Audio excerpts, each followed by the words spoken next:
श्रीराम समर्थ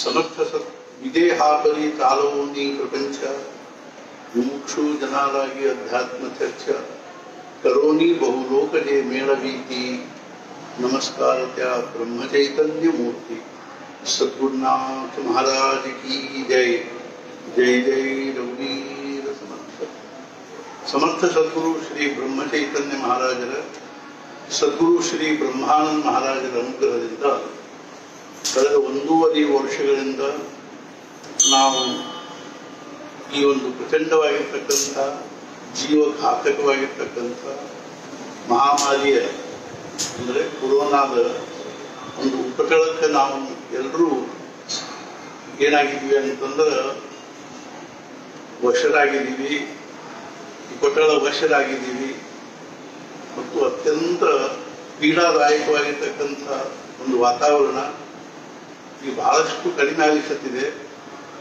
ಆದರೂ ಸಹಿತ ಅದರದೊಂದು ಭಯ ಮನಸ್ಸಿಗೆ ಒಂದು ಕಾಳಜಿ ಚಿಂತೆ ಯಾವಾಗಲೂ ಇರ್ತದೆ.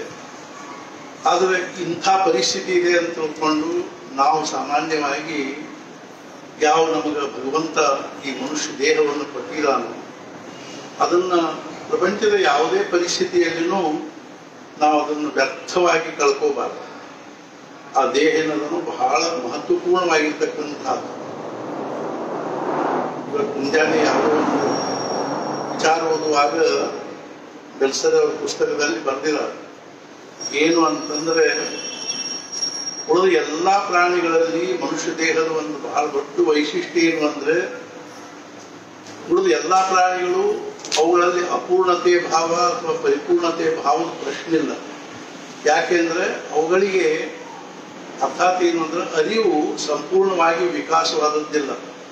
ಅವುಗಳಲ್ಲಿ ಸಬ್ ಕಾನ್ಸಿಯಸ್ನೆಸ್ ಮೈಂಡ್ ಇದೆ, ಕಾನ್ಸಿಯಸ್ನೆಸ್ ಮೈಂಡ್ ಇಲ್ಲ. ಅವುಗಳಲ್ಲಿ ಅಪೂರ್ಣವಾಗಿರ್ತಕ್ಕಂಥ ಅರಿವಿನ ಒಂದು ಅವಸ್ಥೆ ಇರೋದ್ರಿಂದ ಅವುಗಳಿಗೆ ತಾನು ಪೂರ್ಣ ಆಗಬೇಕು, ಅಪೂರ್ಣ ಇದ್ದೀನಿ ಅನ್ನುವಂಥ ಭಾವ ಇಲ್ಲ. ಅವುಗೆ ನಾಯಿಗೆ ತಾನು ನಾಯಿ ಅನ್ನೋದು ಗೊತ್ತಿಲ್ಲ, ಎತ್ತಿಗೆ ತಾನು ಎತ್ತು ಅನ್ನೋದು ಗೊತ್ತಿಲ್ಲ, ಕತ್ತೆಗೆ ತಾನು ಕತ್ತೆ ಅನ್ನೋದು ಗೊತ್ತಿಲ್ಲ. ಅವತರದ್ದು ಎಲ್ಲ ಪ್ರವೃತ್ತಿಗಳು ಸ್ವಾಭಾವಿಕವಾಗಿ ನೈಸರ್ಗಿಕವಾಗಿರ್ತಕ್ಕಂತಹ ಪ್ರವೃತ್ತಿಗಳಿವೆ. ಆದ್ದರಿಂದ ಪ್ರಾಣಿಗಳಿಂದ ಪಾಪನೂ ಆಗುವುದಿಲ್ಲ, ಪ್ರಾಣಿಗಳಿಂದ ಪುಣ್ಯನೂ ಆಗೋದಿಲ್ಲ. ಅವು ಏನು ಮಾಡಿ ಹುಲಿ ಅದನ್ನಾದ್ರೂ ಮುಟ್ಕೊಂಡು ತಿಂದರೆ ಅದಕ್ಕೆ ಪಾಪ ಹತ್ತೋದಿಲ್ಲ. ಯಾಕಂದ್ರೆ ಅದು ದೇಹ ಧರ್ಮನ ಹಂಗಿದೆ. ಆದರೆ ಮನುಷ್ಯನಲ್ಲಿ ಏನಿದೆ ಅಂದ್ರೆ ಬಹಳ ದೊಡ್ಡ ವೈಶಿಷ್ಟ್ಯ ಏನದ ಅಂದ್ರೆ, ಮನುಷ್ಯ ಜನ್ಮತಃ ಅವನೇನಿದೆ ಅಪೂರ್ಣತೆ ಭಾವದಲ್ಲಿ ಬಂದಿರ್ತಾನೆ. ನಾವೆಲ್ಲರೂ ಅಪೂರ್ಣತೆ ಭಾವದಲ್ಲೇ ಇದ್ದೀವಿ. ಅಪೂರ್ಣತೆ ಭಾವ ಇದರ ಅರ್ಥ ಏನು, ನಮ್ಗೆ ಇನ್ನೂ ಏನಾದರೂ ಆಗಬೇಕಾಗಿದೆ ಅಂತ ಅನಿಸೋದನ್ನೇ ಅಪೂರ್ಣತೆಯ ಲಕ್ಷಣ. ಇನ್ನೇನಾದರೂ ಆದ್ರೂ ನಾನು ಪೂರ್ಣ ಆಗ್ತೀನಿ. ಎಮಡಿ ಆಗಿಬಿಟ್ಟೆ ಅಂದ್ರೆ ನಾನು ಪೂರ್ಣ ಆಗ್ತೀನಿ. ಒಂದು ಮದುವೆ ಆಯಿತು ಅಂದ್ರೆ ಪೂರ್ಣ ಆಗ್ತೀನಿ, ಮಕ್ಕಳಾಗು ಅಂದ್ರೆ ಪೂರ್ಣ ಆಗ್ತೀನಿ, ಮನೆ ಕಟ್ಟಿದೆ ಅಂದ್ರೆ ಪೂರ್ಣ ಆಗ್ತೀನಿ. ಹಿಂಗೆ ಏನದ ಅಂದ್ರೆ ನಾವು ಪೂರ್ಣತೆಯ ಕಲ್ಪನೆಗಳನ್ನು ಮಾಡಿಕೋತ ಹೋಗ್ತೀವಿ. ಮನುಷ್ಯನಿಗೆ ಅಪೂರ್ಣತೆಯಲ್ಲಿ ಸಮಾಧಾನ ಇಲ್ಲ. ಪುನಃ ಸ್ವಾಭಾವಿಕವಾಗಿ ಏನೇನಾದರೂ ಮಾಡಿ ತಾನು ಪೂರ್ಣ ಆಗಬೇಕು ಅನ್ನೋ ಪ್ರಯತ್ನ ಮಾಡ್ತಾ ಇದ್ದಾನೆ. ಈ ಒಂದು ಏನು ಭಾವನಾ ಅದನ್ನು, ವಿಚಾರ ಅದನ್ನು, ಅಥವಾ ಒಂದು ಅರಿವದನ್ನು ಮನುಷ್ಯನಂದು, ಅದೇ ಮನುಷ್ಯ ಜನ್ಮದ ಬಹಳ ದೊಡ್ಡದಾಗಿರ್ತಕ್ಕಂಥ ಒಂದು ಏನು ಅಂದ್ರೆ ಅದು ಭಗವಂತನ ಬಹಳ ದೊಡ್ಡ ಕೊಡುಗೆ ಅದ. ಅಂಥ ಒಂದು ಪೂರ್ಣತೆಯನ್ನು ಹೊಂದಬೇಕು ಅನ್ನುವಂಥ ಕಳಕಳಿ, ಅದ್ರ ಜೊತೆಗೆ ಪೂರ್ಣತೆಯನ್ನು ಹೊಂದಿ ತಾನು ಪೂರ್ಣನಾಗಿ ತನ್ನ ಜೀವನವನ್ನು ಸಾರ್ಥಕ ಮಾಡ್ಕೋಬೇಕು ಅನ್ನುವಂಥ ಚಡಪಡಿ, ಇವೆರಡೂ ಮನುಷ್ಯನಲ್ಲಿರೋದ್ರಿಂದ ಮನುಷ್ಯ ಜನ್ಮ ಬಹಳ ಶ್ರೇಷ್ಠವಾದವು ಅಂತ ಹೇಳ್ತಾರೆ. ಈ ಜನ್ಮದಲ್ಲೇ ನಾವೇನಾಗಲಿಕ್ಕೆ ಶಕ್ಯ ಇದೆ ಅಂದ್ರೆ ಕೃತಾರ್ಥ ಆಗ್ಲಿಕ್ಕೆ ಶಕ್ತಿ ಇದೆ, ಕೃತಕೃತ್ಯರಾಗ್ಲಿಕ್ಕೆ ಶಕ್ತಿ ಇದೆ. ಅರ್ಥಾತ್ ಏನು ಅಂದ್ರೆ ಮಾಡಬೇಕಾದ್ದೆಲ್ಲ ಮಾಡಿ ಆಯಿತು ಅನ್ನುವಂಥ ಭಾವ ಮನುಷ್ಯ ಜನ್ಮದಲ್ಲೇ ಬರ್ಲಿಕ್ಕೆ ಶಕ್ತಿ ಇದೆ. ಮತ್ತು ಅದು ಯಾವಾಗ ಬರ್ತದೆ ಅಂದ್ರೆ, ಏನು ಮಾಡಿ ನಮಗೆ ಪೂರ್ಣತೆ ಅನುಭವ ಬರ್ತದೆ ಅಂದ್ರೆ, ಎಲ್ಲಿವರೆಗೂ ನಾವು ಅಪೂರ್ಣವನ್ನ ಪೂರ್ಣತೆಗಾಗಿ ಆಶ್ರಯಿಸಿಕೊಂಡಿವೋ ಅಲ್ಲಿವರೆಗೂ ನಮಗೆ ಪೂರ್ಣತೆ ಬರ್ಲಿಕ್ಕೆ ಶಕ್ತಿ ಇಲ್ಲ. ನಾವು ಏನ್ ಮಾಡ್ತೀವಿ, ವ್ಯಾವಹಾರಿಕವಾಗಿ ಲೌಕಿಕವಾಗಿ ಏನೇನನ್ನೋ ನಾವು ಪೂರ್ಣತೆ ಭಾವದಲ್ಲಿ ಆಶ್ರಯಿಸಿಕೊಂಡಿರ್ತೀವಿ. ನಮ್ಗೆ ಎಷ್ಟೋ ಮಂದಿ ಅಂತಾರೆ, ಇದೊಂದು ಆಗಿಬಿಟ್ಟು ನಮ್ಗೆ ಬಾಕಿ ಏನೂ ಬೇಡ ನೋಡ್ರಿ ಅಂತ. ಅದೊಂದು ಆದ ಬಳಿಕ ಮತ್ತೆ ಏನಾದರೂ ಬೇಕು ಅಂತ ಶುರುವಾಗ್ತದೆ. ಯಾರಿಗೂ ಇದೊಂದು ಆದ ಬಳಿಕ ಏನು ಬೇಡ ಅನ್ನುವಂಥದ್ದು ಎಷ್ಟ ಅನಿಸ್ತದೆ, ಅದು ಅಷ್ಟು ಪೂರ್ತಿಗೆ ಅನಿಸ್ತಿರ್ತದೆ. ಅದು ಪ್ರಾಪ್ತ ಆದ ಕೂಡಲೇ ಮತ್ತೇನು ಅನಿಸ್ತದೆ ಅಂದ್ರೆ ಅದೊಂದು ಆಗಿಬಿಟ್ಟು ಚಲೋ ಆಗ್ತದೆ ನೋಡ್ರಿ ಅಂತ. ಅರ್ಥಾತ್ ಈ ಅಪೂರ್ಣವಾಗಿರ್ತಕ್ಕಂಥ ಪ್ರಪಂಚದ ವಿಷಯಗಳಿಂದ, ವಸ್ತುಗಳಿಂದ, ವ್ಯಕ್ತಿಗಳಿಂದ, ಪರಿಸ್ಥಿತಿಗಳಿಂದ ಪೂರ್ಣತೆಯ ಭಾವ ಅನ್ನುವಂಥದ್ದು ಜನ್ಮ ಜನ್ಮಾಂತರದಲ್ಲಿನೂ ಬರ್ಲಿಕ್ಕೆ ಶಕ್ತಿ ಇಲ್ಲ. ಆದ್ರಿಂದನೇ ನಮ್ಮ ಭಾರತೀಯ ಒಂದು ಪರಂಪರೆಯಲ್ಲಿ ಒಬ್ಬ ಬಹಳ ದೊಡ್ಡ ಸಮ್ರಾಟ ಆಗಿ ಹೋದ. ಅವನು ಮಹಾಭಾರತದಲ್ಲಿ ಕಥೆ ಬರ್ತದೆ, ಯಯಾತಿ ಅಂತ ತಿಳ್ಕೊಂಡು. ಅವನು ಬಹಳ ದೊಡ್ಡ ರಾಜ ಇದ್ದ, ಬಹಳ ವಿಷಯಾಸಕ್ತಿ ಇದ್ದ. ಆ ಸುಖ ಅನುಭವಿಸಬೇಕು, ಈ ಸುಖ ಅನುಭವಿಸಬೇಕು ಅನ್ನೋದು ಸ್ವಾಭಾವಿಕವಾದ ಪ್ರವೃತ್ತಿ. ನಮಗೂ ಅದೇ ಇರ್ತದೆ. ಬೆಳಿಗ್ಗೆ ಎದ್ವಿ ಅಂದ್ರೆ ಅದನ್ನು ತಿನ್ಬೇಕು, ಅದನ್ನ ನೋಡ್ಬೇಕು, ಇದನ್ನ ನೋಡ್ಬೇಕು, ಅದನ್ನ ನೋಡ್ಬೇಕು, ಅದನ್ನ ಮಾಡ್ಬೇಕು, ಇದನ್ನ ಮಾಡ್ಬೇಕು. ಇವತ್ತು ಬೆಳಿಗ್ಗೆ ನಾನು ಇಲ್ಲಿ ಆಶ್ರಮದಲ್ಲಿ ಮಾತಾಡ್ತಾ ಇದ್ದಾಗ ಅರ್ಥಾತ್ ಏನು ಅಂದ್ರೆ ಅಥಾತು ಬ್ರಹ್ಮ ಜಿಜ್ಞಾಸ ಅಂತಿದೆ ವೇದಾಂತದಲ್ಲಿ. ಅಥಾತು ಅಂದ್ರೆ ಆದ್ದರಿಂದ, ಅಥಃ ಅಂದ್ರೆ ಅನಂತರದಲ್ಲಿ ಬ್ರಹ್ಮ ಜಿಜ್ಞಾಸೆ ಮಾಡಬೇಕು ಅಂತ ಹೇಳಿದ್ದಾರೆ. ಅದಕ್ಕೆ ಅವ್ರೇನು ಏನಾದ್ಮೇಲೆ ಬ್ರಹ್ಮ ಜಿಜ್ಞಾಸ ಮಾಡಬೇಕು ಅಂದ್ರೆ ಸಾಧನ ಚತುಷ್ಟಯ ಸಂಪನ್ನಾನಂತರಂ ಬ್ರಹ್ಮ ಜಿಜ್ಞಾಸ ಕರ್ತವ್ಯ ಅಂತ ಹೇಳಿದ್ದಾರೆ. ಸಾಧನ ಚತುಷ್ಟಯ ಸಂಪನ್ನರಾದ ಮೇಲೆ ಬ್ರಹ್ಮ ಜಿಜ್ಞಾಸೆ ಮಾಡಬೇಕು ಅಂದ್ರೆ ಸಾಧನ ಚತುಷ್ಟಯ ಅಂದ್ರೆ ಏನು? 4 ಪ್ರಕಾರದ ಸಾಧನೆಗಳು. ಮೊದಲೇದು ಯಾವುದು ಅಂದ್ರೆ ನಿತ್ಯಾನಿತ್ಯ ವಸ್ತು ವಿವೇಕ ಇದ್ಬೇಕು. ನಮ್ಗೆ ನಿತ್ಯ ಯಾವುದು, ಅನಿತ್ಯ ಯಾವುದು, ಆ ವಸ್ತುಗಳ ಬಗ್ಗೆ ವಿವೇಕ ಬೇಕು. ನಮ್ಗೆ ಅದ್ರ ಬಗ್ಗೆ ಜ್ಞಾನ ಬೇಕು. ಯಾವುದು ನಿತ್ಯವಾದದ್ದು, ಯಾವುದು ಅನಿತ್ಯವಾದದ್ದು. ಆಮೇಲೆ ಎರಡನೇದು ಏನಂದ್ರೆ ಇಹಾಮುತ್ರ ಫಲಭೋಗ ವಿರಾಗ. ಈ ಲೋಕದಲ್ಲಿಯ ಮತ್ತು ಪರಲೋಕದಲ್ಲಿಯ ಎಲ್ಲಾ ಸುಖೋಪಭೋಗಗಳ ವಿಷಯದಲ್ಲಿ ಕಾಕವಿಷ್ಠಾವತ್ ಭಾವನೆ ಆಗಬೇಕು ಅಂತ ಹೇಳಿದ್ದಾರೆ. ಪ್ರಪಂಚದ ಎಲ್ಲಾ ಸುಖಗಳಲ್ಲಿ ಕಾಕವಿಷ್ಠಾವತ್ ಅಂದ್ರೆ ಕಾಗೆ ಹೊಲಸಿನ ಹಂಗೆ ನಮ್ಗೆ ಅದ್ರ ಬಗ್ಗೆ ಅಷ್ಟು ಉಪೇಕ್ಷಾ ಭಾವ ಬರಬೇಕು. ಸ್ವರ್ಗ ಸುಖದ ಬಗ್ಗೆನೂ ಕಾಕವಿಷ್ಠಾವತ್ ಅನಿಸ್ಬೇಕು. ಈ ದೇಹಭಾವದಿಂದ ಅನುಭವಿಸುವಂತಹ ವಿಷಯಗಳಿಗೂ ಕಾಕವಿಷ್ಠಾವತ್ ನಮ್ಗೆ ಉಪೇಕ್ಷಾ ಬರಬೇಕು. ಅಷ್ಟೊಂದು ಪ್ರಖರ ವೈರಾಗ್ಯ ಬೇಕು. ನಾವು ಒಂದ್ಸಲ ದೇಹಕ್ಕೆ ಹೋದಾಗ ಅಲ್ಲಿ 5 ಮಂದಿ ಸತ್ಪುರುಷರು ಸಂತರದ ಹೆಸರು ಬರೆದಿದ್ರು. ಮಹಾರಾಷ್ಟ್ರದಲ್ಲಿ ಸಂತರು. ಮೊದಲೇದೇನು ಅಂದ್ರೆ ಜ್ಞಾನೇಶ್ವರ ಮಹಾರಾಜರು ಜ್ಞಾನ ಅಂತ ಪ್ರಚಂಡ ಜ್ಞಾನ. ಅವ್ರು ಜ್ಞಾನೇಶ್ವರಿ ಓದಿದ್ರೆ ನಮ್ಗೆ ಆಶ್ಚರ್ಯ ಆಗುತ್ತೆ. 19ನೇ ವರ್ಷಕ್ಕೆ ಅವ್ರು ಬರೆದಿರೋ ಜ್ಞಾನೇಶ್ವರಿ ಇವತ್ತು ಜಗತ್ತಿನೊಳಗೆ ಅದಕ್ಕೆ ಸಮಾನವಾಗಿರೋ ಗ್ರಂಥ ಇನ್ನೊಂದದ ಅಂತ ಹೇಳಿ ಬರಂಗಿಲ್ಲ. ಅಂಥ ಒಂದು ವಿಲಕ್ಷಣ ಜ್ಞಾನೇಶ್ವರಿ. ಎಷ್ಟರೇ ಅದರೊಳಗೆ ಉದಾಹರಣೆ ಹೇಳಿದಾದಂದ್ರೆ ದೃಷ್ಟಾಂತೋ ಜ್ಞಾನರಾಜಸ್ಯ ಅಂತ. ಆ ಉದಾಹರಣೆಗಳನ್ನು ನೋಡಿದ್ರೆ ಆಶ್ಚರ್ಯ ಅನಿಸ್ತಾ. ಇವ್ರು 19 ವರ್ಷ ಅಷ್ಟರೊಳಗೆ ಎಲ್ಲಿ ಇಷ್ಟೆಲ್ಲ ಅಡ್ಡಾಡಿದ್ರು ಜಗತ್ತು ಅಂತ. ಆಮೇಲೆ ಎರಡನೇದೇನೋ ನಾಮದೇವರು ನಾಮಸ್ಮರಣೆ ಅಂದ್ರೆ ಏನು ಪರಾಕಾಷ್ಠರು ಮಾಡಿದ್ರು. ಭಗವಂತ ಅವ್ರ ಜೊತೆಗೆ ಸಣ್ಣವ್ರು 6 ವರ್ಷದವರಿದ್ದಾಗ ಭಗವಂತ ಅವ್ರ ಕೈಲಿ ಹಾಲು ಕುಡ್ದ. ಭಗವಂತ ಅವ್ರ ಜೊತೆಗೆ ಪಗಡಿ ಆಡ್ತಿದ್ದ, ಊಟ ಮಾಡ್ತಿದ್ದ, ಹರಟಿ ಹೊಡಿತಿದ್ದ. ಅಷ್ಟೊಂದು ಭಗವತ್ ಭಕ್ತಿ. ಆಮೇಲೆ 3ನೇದೇನು ಅಂದ್ರೆ ತುಕಾರಾಮ್ ಮಹಾರಾಜರು ಪ್ರಖರ ವೈರಾಗ್ಯ. ಅಂಥ ವಿರಕ್ತ ಮನುಷ್ಯನ ನಾವು ಜಗತ್ತಿನಾಗೆ ನೋಡ್ಲಿಕ್ಕೆ ಶಕ್ಯ ಇಲ್ಲ. ಅಂಥ ವೈರಾಗ್ಯ ಇತ್ತು. ಅವ್ರು ಭಗವಂತರಿಗೆ ಒಂದ್ಸಲ ಹೇಳ್ತಾರ, ನಾನು ನಿನ್ನ ಸಲುವಾಗಿ ನಾನು ಪ್ರಪಂಚಕ್ಕೆ ಬೆಂಕಿ ಹಚ್ಚಿ ಅಂಗಳದಾಗ ಬಂದು ಕೂತೀನಿ, ನೀನ್ ಹೆಂಗೆ ದರ್ಶನ ಕೊಡಂಗಿಲ್ಲ ನಾನು ನೋಡ್ತೀನಿ ಅಂತ. ಬೃಂದದಾಸರು ಹೇಳಿದ್ರೆ, ನೀನ್ ಯಾಕೋ, ನಿನ್ನ ಹಂಗೆ ಯಾಕೋ, ನಿನ್ನ ನಾಮದ ಬಲ ಹೊಂದಿದ್ದರೆ ಸಾಕು. ಹೆಂಗೋ ಹಂಗೆ ಅವ್ರ ಪ್ರಖರ ವೈರಾಗ್ಯ. ಪ್ರಪಂಚವನ್ನು ಸರ್ವಸ್ವಿ ಭಗವಂತನ ಸಲುವಾಗಿ ಅವ್ರು ಏನ್ ಮಾಡ್ಬಿಟ್ರು ಅಂದ್ರೆ ತ್ಯಾಗ ಮಾಡಿಬಿಟ್ರು. ಪ್ರಪಂಚದ ಕಡೆಗೆ ಲಕ್ಷ್ಯ ಹಾಕಲಿಲ್ಲ. ಆಮೇಲೆ ಅವರು ಇನ್ನೊಬ್ರು ಅರ್ಥಾತ್ ಏನು ಅಂತಂದ್ರೆ ಇನ್ನು ನಿಳೋಬ ಅಂತ ಒಬ್ಬರಾಗಿರೋದು. ಅವರು ತುಕಾರಾಮ್ ಮಹಾರಾಜರ ಶಿಷ್ಯರು. ಅವರು ಸದ್ಗುರು ನಿಷ್ಠಾ ಅನ್ನೋ ವಿಷಯದಲ್ಲಿ ಬರೆದಿದ್ದಾರೆ. ಅವರು ಅರ್ಥಾತ್ ತುಕಾರಾಮ್ ಮಹಾರಾಜರು ದೇಹ ಬಿಡು ಮುಂದೆ ನಿಳೋಬ ನೀಲಕಂಠರಾವ್ ಕುಲಕರ್ಣಿ ಅಂತ ನಿಳೋಬ ಅಂತಿದ್ರು. ತುಕಾರಾಮ್ ಮಹಾರಾಜರ ಶಿಷ್ಯರು. ಅವ್ರು ತುಕಾರಾಮ್ ಮಹಾರಾಜರು ದೇಹ ಬಿಡು ಮುಂದೆ ಅವ್ರು ಎದ್ದಿದ್ದಿಲ್ಲ. ಆಮೇಲೆ ಗೊತ್ತಾದ ಕೂಡಲೇ ಬಂದ್ರು. ಅವಾಗೇನು ಫೋನ್ ಗೀನು ಎತ್ತಿದ್ದಿಲ್ಲ. ಪಟ್ನ ಫೋನ್ ಮಾಡಿ ತುಕಾರಾಮ್ ಮಹಾರಾಜರು ವೈಕುಂಠ ಕೊಂಡಾರ ಲಘು ಬರ್ಲಿ ಅಂತ ತಿಳ್ಕೊಂಡ್ರು. ಹಂಗೆ ಇದ್ದಿದ್ದಿಲ್ಲ. ಎಲ್ಲೋ ಬೇರೆ ಕಡೆ ಹೋದಾಗ ದೇಹ ಬಿಟ್ಟಾರೆ. ಬ್ರಹ್ಮಾನಂದ ಮಹಾರಾಜರು ಕರ್ನಾಟಕಕ್ಕೆ ಕಳಿಸಿದ್ರು. ಸಮರ್ಥ ರಾಮದಾಸ್ ಸ್ವಾಮಿಗಳು ಕಲ್ಯಾಣ ಸ್ವಾಮಿನ ಅವ್ರ ಊರಿಗೆ ಕಳಿಸಿದ್ರು ದೇಹ ಬಿಡು ಮುಂದೆ. ಯಾಕಂದ್ರೆ ಅವ್ರಿಗೆ ಬಹಳ ದುಃಖ ಆಗ್ತದೆ ಅಂತ.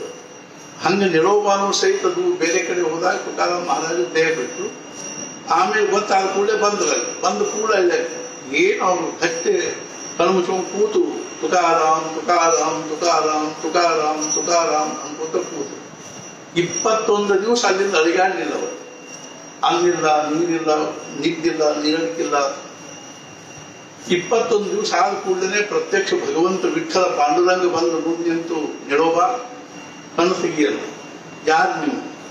ನಾನು ಪಾಂಡುರಂಗ ಬಂದೀನಿ, ನನಗೆ ಬೇಕಾಗಿಲ್ಲ, ನಾನು ಕಣ್ಣು ತೆಗಿಲಿಲ್ಲ, ನನಗೇನು ನೀವು ಬೇಕಾಗಿಲ್ಲ.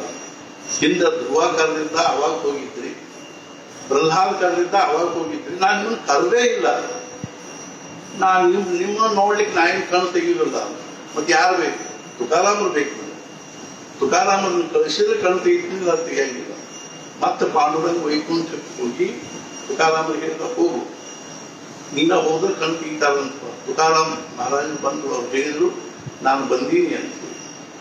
ಆವಾಗ ಕಣ್ಣು ತೆಗೆದ್ರು, ಸಾಷ್ಟಾಂಗ ನಮಸ್ಕಾರ ಮಾಡಿದ್ರು, ದುಃಖ ವ್ಯಕ್ತಪಡಿಸಿದ್ರು.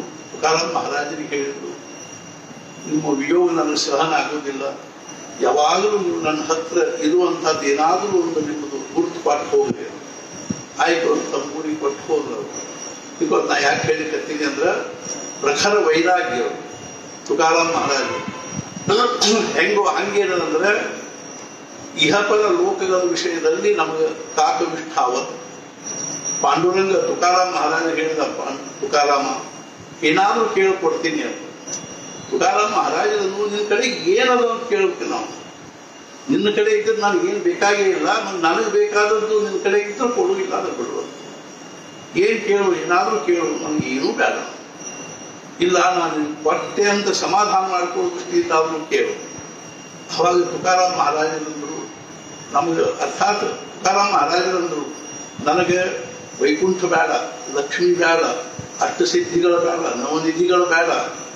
ಕೊನೆಗೆ ತುಕಾರಾಮ್ ಮಹಾರಾಜರಿಗೆ ಏನಾದ್ರೂ ಕೇಳು ಅಂದಾಗ, ಹೇಚಿದಾನದೇಯ ದೇವ ತುझा विसर न भाव, ಗುಣಗಾಯಿನ ಆವಡಿ ಹೇಚಿ ಮಾಜೆ ಸರ್ವ ಜೋಡಿ, ನನಗೆ ಮುಕ್ತಿ ಧನ ಸಂಪದ.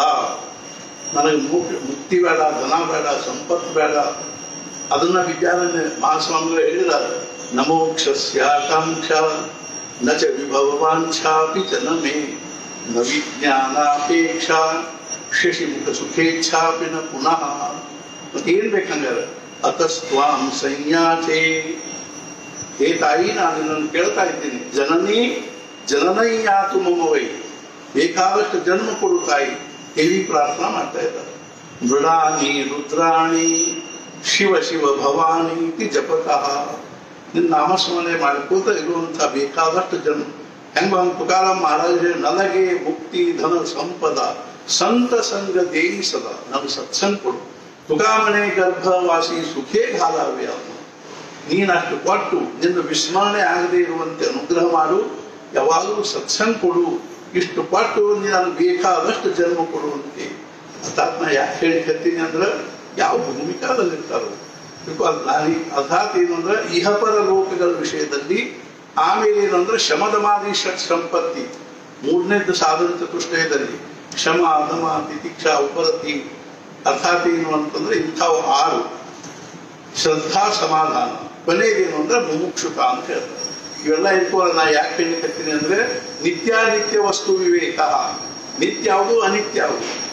ಇವತ್ತು ಮುಂಜಾನೆ ಸರ್ ಮಾತಾಡೋ ಹೊತ್ತಿನಾಗ ಹೇಳಿದ್ ನಾನು, ನಿತ್ಯ ಅಂದ್ರೆ ಶಾಶ್ವತವಾದದ್ದು ಅಂತ ಅರ್ಥ ಆಗ್ತದೆ, ಅನಿತ್ಯ ಅಂದ್ರೆ ಅಶಾಶ್ವತವಾದದ್ದು.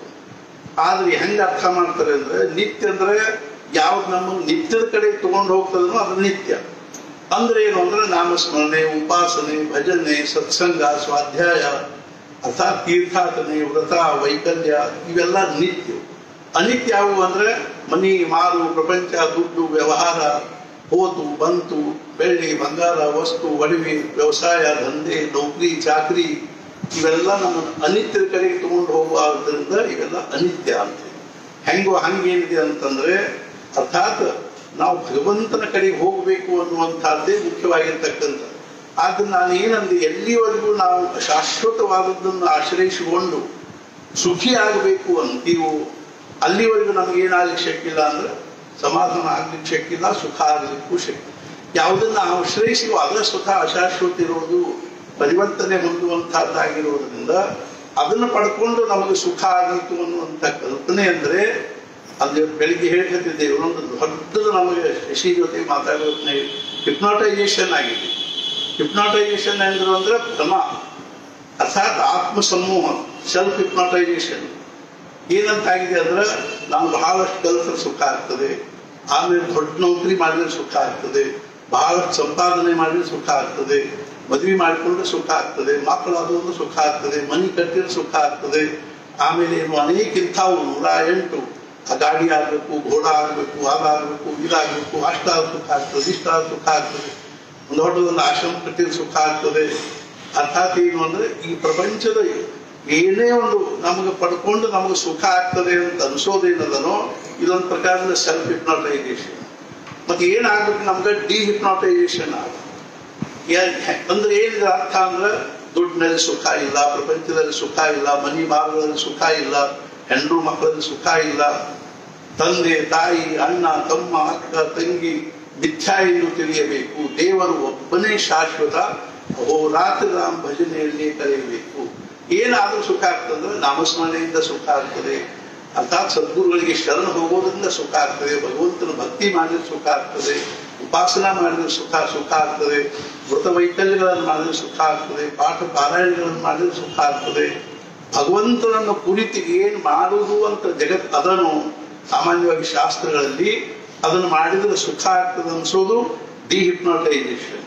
ಪ್ರಪಂಚದಲ್ಲಿ ಏನಂತ ತಿಳ್ಕೊಂಡು ಸುಖದ ಸಾಧನೆ ಅಂತ ನಾವು ಕಲ್ಪನಾ ಮಾಡಿಕೊಂಡಿವೋ ಅದೆಲ್ಲ ಆದ್ರೂ ಸುಖ ಆಗ್ತದೆ ಅನ್ಸೋದು ಸೆಲ್ಫ್ ಹಿಪ್ನಾಟೈಸೇಷನ್.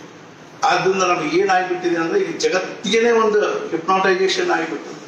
ನಮ್ಮನ್ನೊಬ್ರು ಕೇಳಿದ್ರು ಶಿಕ್ಷಣಕ್ಕೆ ಇಷ್ಟ ಯಾಕೆ ಮಹತ್ವ ಬಂದದ್ರಿ ಅಂತ. ಯಾರು ನೋಡಿದ್ರು ಶಿಕ್ಷಣ ಏನ್ರಿ ನಮ್ಮ ಹುಡುಗರಿಗೆ ಅವನ್ನ ಆ ಶಾಲೆಗೆ ಹಾಕ್ಬಿಟ್ಟಾರ. ಅಮೇರಿಕಾದಾಗ ನಮ್ಮನ್ನು ಫೋನ್ ಮಾಡಿ ಕೇಳ್ತಿರ್ತಾರೆ, ಅಮೇರಿಕಾದಾಗ ನಾವು ಯಾವ ಯೂನಿವರ್ಸಿಟಿಗೆ ಹೋದ್ರೆ ನಮಗೆ MS ಸೀಟು ಚಲೋ ಸಿಕ್ಕರೆ ನಮ್ಗೆ ಇದು ಆಗ್ತದೆ, ಅಮೇರಿಕಾಕ್ಕೆ ಹೋಗ್ಲು, ಆಸ್ಟ್ರೇಲಿಯಾಕ್ಕೆ ಹೋಗ್ಲು, ಜರ್ಮನಿಗೆ ಹೋಗ್ಲಿ ಹಣೇ ವರ ಅಂತಂದ್ರೆ ನಾವು ಅಲ್ಲಿ ನಮಗೆ ಆ MS ಅಂದ್ರೆ ಏನು ಗೊತ್ತಿಲ್ಲ, ಅದರದ್ದು ಯೂನಿವರ್ಸಿಟಿ ಅಂದ್ರೆ ಯಾರು ಗೊತ್ತಿಲ್ಲ, ಫೋನ್ ಮಾಡ್ತಿರ್ತಾರೆ. ನಾವು ಕ್ಯಾಂಬ್ರಿಡ್ಜ್ ಯೂನಿವರ್ಸಿಟಿಗೆ ಸೀಟ್ ಸಿಕ್ಕರೆ ಹೋಗೋಣೇನ್ರಿ, ಅಥವಾ ಮತ್ತೇನು ಆಸ್ಟ್ರೇಲಿಯಾದ ಸೀಟ್ ಸಿಕ್ಕರೆ ಹೋಗೋಣೇನ್ರಿ. ನಾನು ಹೇಳ್ತಿರ್ತೀನಿ ಅಮೇರಿಕಾದೊಳಗೆ ಸಂಬಳ ಭಾಳ ಕೊಡ್ತಾರೆ ಮತ್ತು ಅಲ್ಲಿ ಯೂನಿವರ್ಸಿಟಿ ಜಗತ್ ಪ್ರಸಿದ್ಧವ. ಆಸ್ಟ್ರೇಲಿಯಾ, ಜರ್ಮನ್ನು, ಜಪಾನ್ದಲ್ಲಿ ಏನಿಲ್ಲ ಅಂದ್ರೆ ಅಷ್ಟೊಂದು ಅವ್ರಿಗೆ ಮಹತ್ವ ಕೊಡುದಿಲ್ಲ ಜನರು ಅಂತ ಹೇಳಿದ್ವಿ. ಹಿಂಗಾಗಿ ಆಯ್ಬಿಡ್ರಿ. ಮೊನ್ನೆ ಮಾಧವಿ ಕೇಳಿಕದಿಲ್ಲ, ನಾ ಅಮೇರಿಕಾಕ್ಕೆ ಹೋಗಿ ತೋಳ್ರಿ ಅಂತ. ನಾನು ಹೇಳಿದೆ ಸುಮ್ಮನೆ ಅಮೇರಿಕಾಕ್ಕೆ ಹೋಗು, ಅಲ್ಲಿ ಯೂನಿವರ್ಸಿಟಿಗೆ ಹೋಗು. ಅರ್ಥಾತ್ ಏನು ಅಂದ್ರೆ ಇಷ್ಟೊಂದು ಶಿಕ್ಷಣಕ್ಕೆ ಯಾಕೆ ಮಹತ್ವ ಬಂದಿದೆ. ನಾವು ಸಣ್ಣವರಿದ್ದಾಗ ನಮಗೆ ಏನದ್ರದ್ದು ಮಹತ್ವ ಎನಿಸ್ತಿದ್ದಿಲ್ಲ. ನಮ್ಮ ತಂದೆಯವರ ಸ್ವತಃ ಮಾಸ್ತರ್ ಇದ್ರು, ಪ್ರೈಮರಿ ಸ್ಕೂಲ್ ಮಾಸ್ತರು. ನಮ್ಮ ಮನೆ ಅಗ್ದಿ ಶಾಲಿ ಹತ್ರ ಇತ್ತು. ಆದ್ರೆ ಒಂದೇನು ಅಂತಂದ್ರೆ ನಮ್ಮ ತಂದೆಯವರೊಂದು ಕೆಲವು ಗುಣ ವಿಚಿತ್ರ ಇದ್ದು.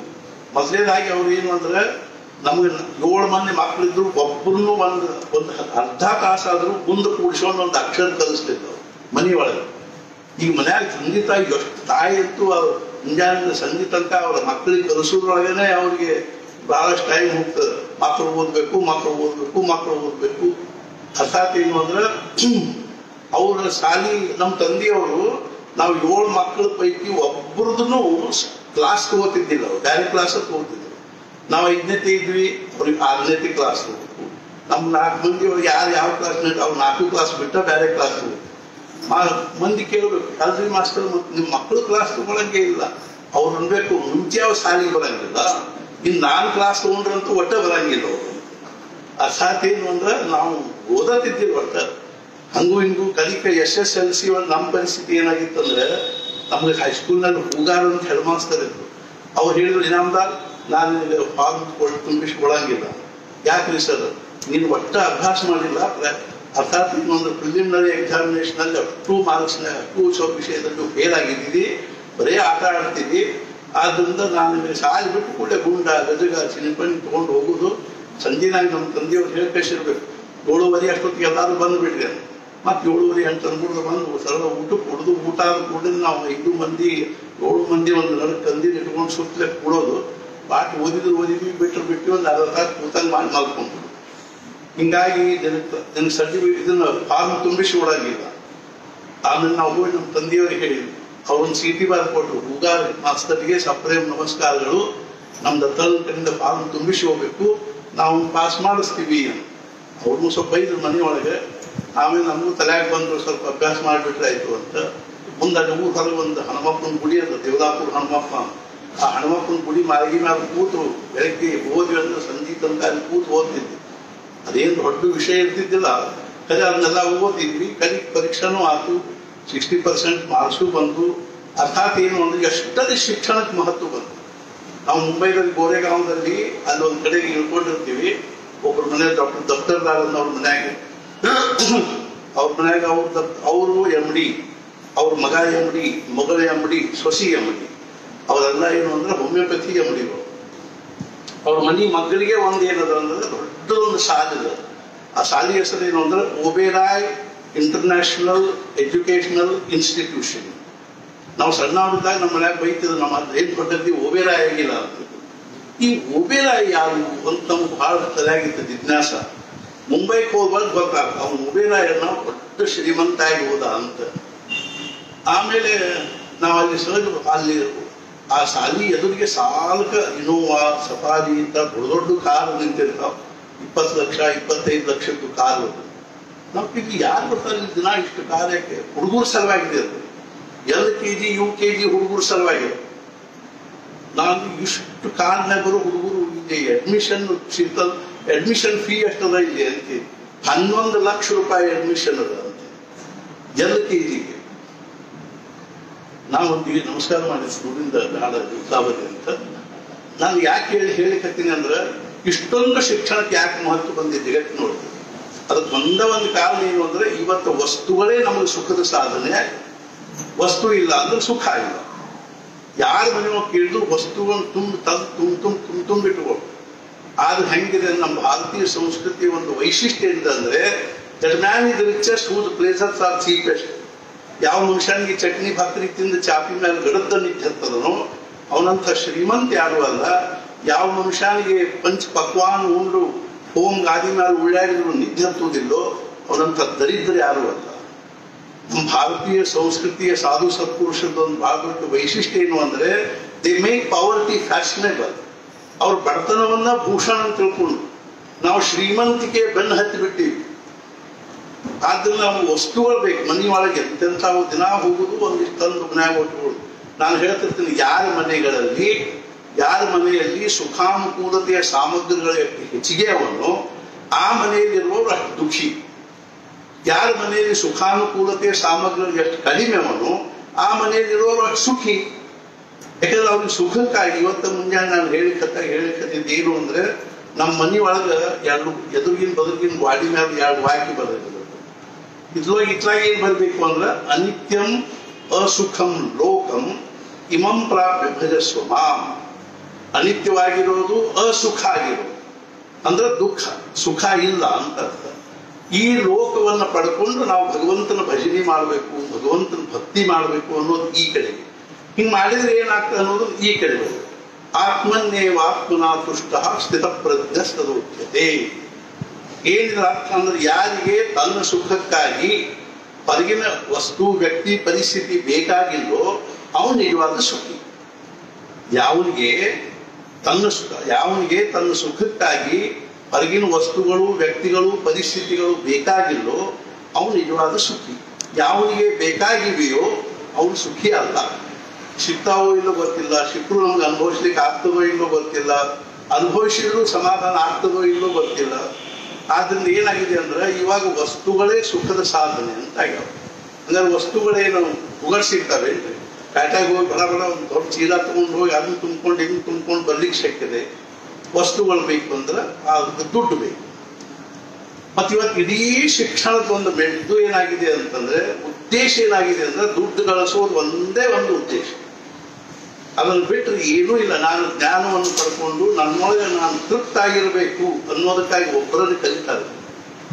ಏನು ಕಲಿತರೆ ಬಹಳಷ್ಟು ದುಡ್ಡು ಸಂಪಾದನೆ ಮಾಡ್ಲಿಕ್ಕೆ ಬರ್ತಿದೆ ಅನ್ನೋದು ಒಂದು ಏನಾಗ್ಬಿಟ್ಟಿದೆ ಅಂದ್ರೆ ಹೊಟ್ಟಿ ತುಂಬ್ಕೊಳ್ಳಿಕ್ಕೇನೆ ಶಿಕ್ಷಣ ಅಂತ ಆಗಿದೆ. ಅದು ಸಹಿತ ಸಣ್ಣ ಪುಟ್ಟ ಹೊಟ್ಟೆ ಇರಂಗಿಲ್ಲ. ಇವ್ರು ಹೊಟ್ಟೆ ಅಂತ ಅಂದ್ರೆ ಏನ್ ಹಾಕಿದ್ರು ತುಂಬುದೇ ಇಲ್ಲ ಅಂತ ಹೊಟ್ಟೆ. ಎಲ್ಲಾರು ಮಾಡೋದು ಹೊಟ್ಟೆಗಾಗಿ, ಹೇಳೋ ಬಟ್ಟೆಗಾಗಿ.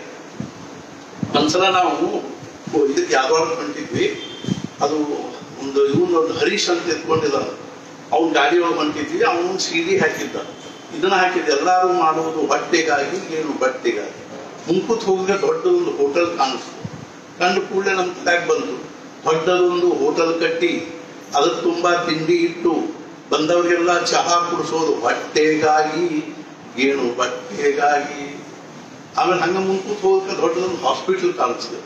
MBBS MD ಆಗಿ ದೊಡ್ಡದೊಂದು ಕ್ಲಿನಿಕ್ ಕಟ್ಟಿ ಬಂದವರಿಗೆಲ್ಲ ಸೂಜಿ ಚುಚ್ಚೋದು ಹೊಟ್ಟೆಗಾಗಿ.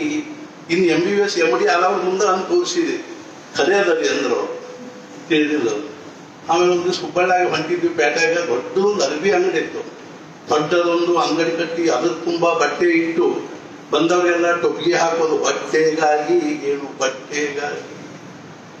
ಇವತ್ತು ಶಿಕ್ಷಣದ ಉದ್ದೇಶ ಏನಾಗಿದೆ ಅಂದ್ರೆ ದುಡ್ಡು ಗಳಿಸೋದನೆ. ಆ ವಸ್ತು ಪುಗಟ್ ಸಿಗಂಗಿಲ್ಲ, ವಸ್ತುಗಳಿಗೆ ದುಡ್ಡು ಬೇಕು. ದುಡ್ಡಿನ ಸಾಧನೆ ಏನು ಅಂದ್ರೆ ಶಿಕ್ಷಣ. ಹಿಂಗಾಗಿ ಇವತ್ತು ಸಮಾಜದೊಳಗೆ ಎಷ್ಟೊಂದು ಶಿಕ್ಷಣಕ್ಕೆ ಮಹತ್ವ ಬಂತು. ಆದ್ರೆ ಇದ್ರೊಳಗಿಂದ ಜೀವನದ ಪ್ರಶ್ನೆ ಬಗೆಹರಿತಾವೇನು ಅಂದ್ರೆ ಇವತ್ತಿನ ತನಕ ಬಗೆಹರಿದಿಲ್ಲ. ಅದಕ್ಕೆ ನಾನು ಯಯಾತಿ ಕಥೆ ಹೇಳಿಕತ್ತಿದ್ದೆ. ಅರ್ಥಾತ್ ಮಹಾಭಾರತದಲ್ಲಿ ಬರ್ತಾ ಒಂದು ಕಥೆ, ದೊಡ್ಡ ಸಮ್ರಾಟ. ಆ ರಾಜರಿಗೆ ಹೆಂಗಿರ್ತಂದ್ರೆ ಅವ್ರಿಗೆ ಇವತ್ತು ಏನು ಸುಖ ಅನುಭವಿಸ್ಬೇಕು ಅಂತ ಅವ್ರ ಮನುಷ್ಯನ ಬರ್ತದೋ ಅದೆಲ್ಲ ಸಿಗ್ಲಿಕ್ಕೆ ಸಾಧ್ಯ. ಅದನ್ನೆಲ್ಲ ಅವ್ರು ಪಡ್ಕೋಬಹುದು, ನಮಗೆ ಸಿಗಂಗಿಲ್ಲ. ಮನುಷ್ಯನ ಬಂದರೂ ಸಹಿತ ನಾವು ದರಿದ್ರ ಇರ್ತೀವಿ, ಹಿಂಗಾಗಿ ನಮ್ಗೆ ಬೇಕಾದೆಲ್ಲ ಸಿಗಂಗಿಲ್ಲ. ಅವ್ರು ಸಮ್ರಾಟ ಇರ್ತಾರೆ, ಏನು ಬೇಕದು. ಅವನು ವಯಸ್ಸಿನ 70-80 ವರ್ಷದ ತನಕನೂ ಸುಖ ಯಥೇಚ್ಛ ಅನುಭವಿಸಿದ, ಆದರೆ ಸಮಾಧಾನ ಆಗಲಿಲ್ಲ. ಅವಾಗ ಅವ್ರ ಮಗ ಇದ್ದ ಪುರು ಅಂತ ತಿಳ್ಕೊಂಡು ಅವ 4-5 ಮಂದಿ ಮಕ್ಕಳು. ಅದ್ರಾಗ ಅವನ ಮಕ್ಕಳಿಗೆ ಹೇಳಿದ, ನನಗಿನ್ನೂ ಈ ಪ್ರಪಂಚದ ವಿಷಯಗಳನ್ನು ಅನುಭವಿಸಿ ಉಪಭೋಗ ಮಾಡಿ ನನಗಿನ್ನೂ ಸಮಾಧಾನ ಆಗಿಲ್ಲ. ಆದ್ರೆ ದೇಹ ಏನಾಗಿದೆ ಅಂದ್ರೆ ವಾರ್ಧಕ್ಯದಿಂದ ಇದು ಆಗಿದೆ, ವೈಕಲ್ಯತೆ ಬಂದ, ವಿಕಲ ಆಗಿದೆ. ಈ ದೇಹದಿಂದ ಸುಖ ಅನುಭವಿಸ್ಲಿಕ್ಕೆ ಬರಂಗಿಲ್ಲ. ಆದ್ರಿಂದ ನನ್ನ ಸುಖ ಅನುಭವಿಸುವ ವಾಸನ ಮುಗುದಿಲ್ಲ.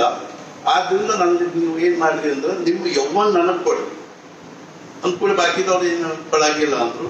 ನಿನ್ನ ಪ್ರಾರಬ್ಧ, ನಿನ್ನ ಮನೆ ಬರ ಹೋಗಿ ನೀನು. ಅರ್ಥಾತ್ ಏನು ಅಂದ್ರೆ ಮನ್ಯಾಗ ಬಹಳಷ್ಟು ಮಂದಿ ಹಂಗ ಅಂತಿರ್ತಾರೆ, ತಿಳ್ತಿಲ್ಲೋ. ಒಬ್ಬಾಕಿ ಸೊಸಿ ಮಾವು ಸಾಯಲಿಕ್ಕತ್ತಿದ್ದ, ಸೊಸಿ ಹಳ್ಳಿಕ್ಕತ್ತಿದ್ದು. ಅವಾಗ ಡಾಕ್ಟರ್ ಬಂದು ಅವ್ರು ಹೇಗೆ ಅಮ್ಮ ಹೋಗ್ತೀವಿ, ತಜ್ಜಿ ಮಾಡ್ಬೇಡ್ರಿ ಮೇಡಮ್, ನಾವೆಲ್ಲ ಬರೋಬ್ಬರಿ ಮಾಡ್ತೀನಿ, ಅದು ಇಂಜೆಕ್ಷನ್ ಕೊಡ್ತೀನಿ ಆರಾಮ.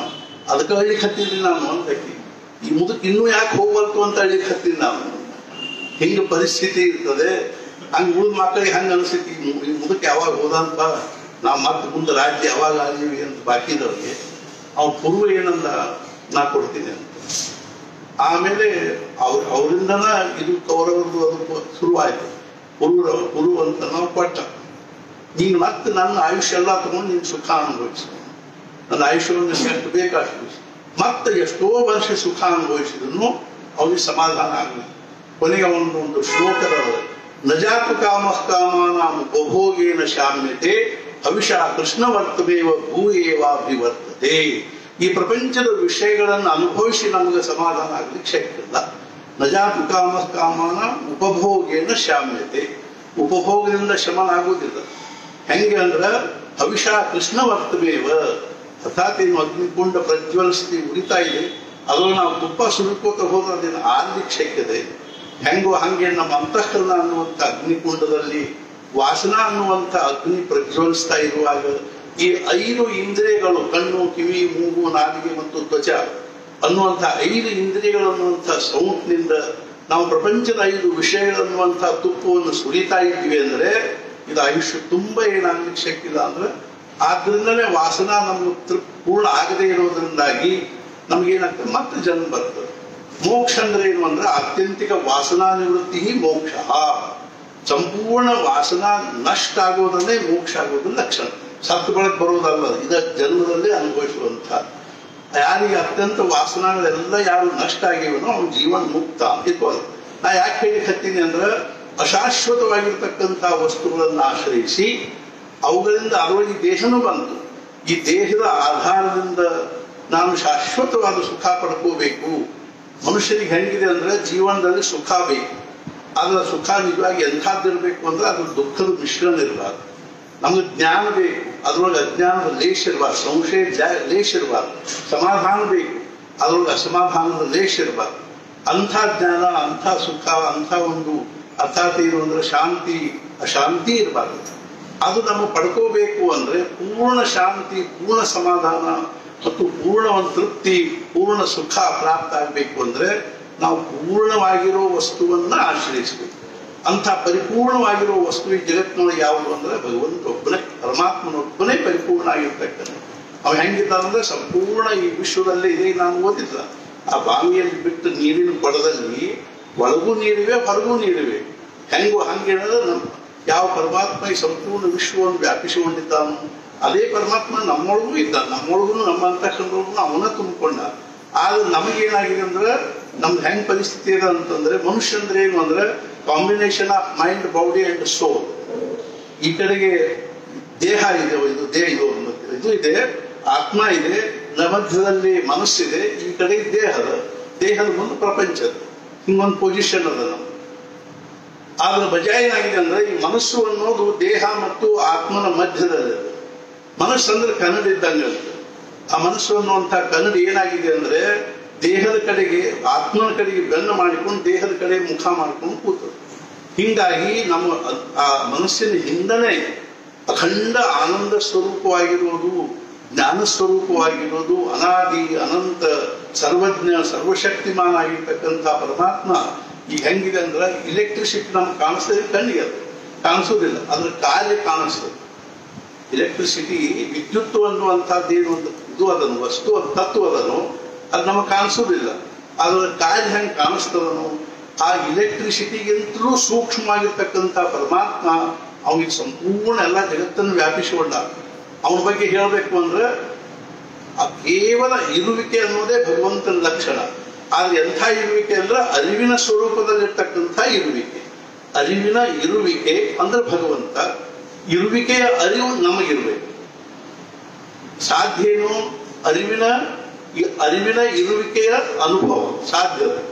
ಮತ್ತು ಇದು ಏನಿದೆ ಅಂದ್ರೆ ಇರುವಿಕೆಯ ಅರಿವು ಆಗೋದು ಸಾಧ್ಯ. ಆಮೇಲೆ ಅದಕ್ಕಾಗಿ ಸಾಧನೆ ಏನು ಅಂದ್ರೆ ಅರಿವಿನ ಇರುವಿಕೆಯ ಭಾವದಲ್ಲಿ ಅದಕ್ಕೆ ಅನುಸಂಧಾನ. ಅರ್ಥಾತ್ ಏನು ಅಂದ್ರೆ ಪ್ಯೂರ್ ಎಕ್ಸಿಸ್ಟೆನ್ಸ್ ಅಂದ್ರೆ ಶುದ್ಧ ಇರುವಿಕೆ, ಅದಕ್ಕೆ ಬೀಯಿಂಗ್ ಅಂತ. ಆಮೇಲೆ ಇದೆಲ್ಲ ಪ್ರಪಂಚ ಬಿಕಮಿಂಗ್ ಅಂತ.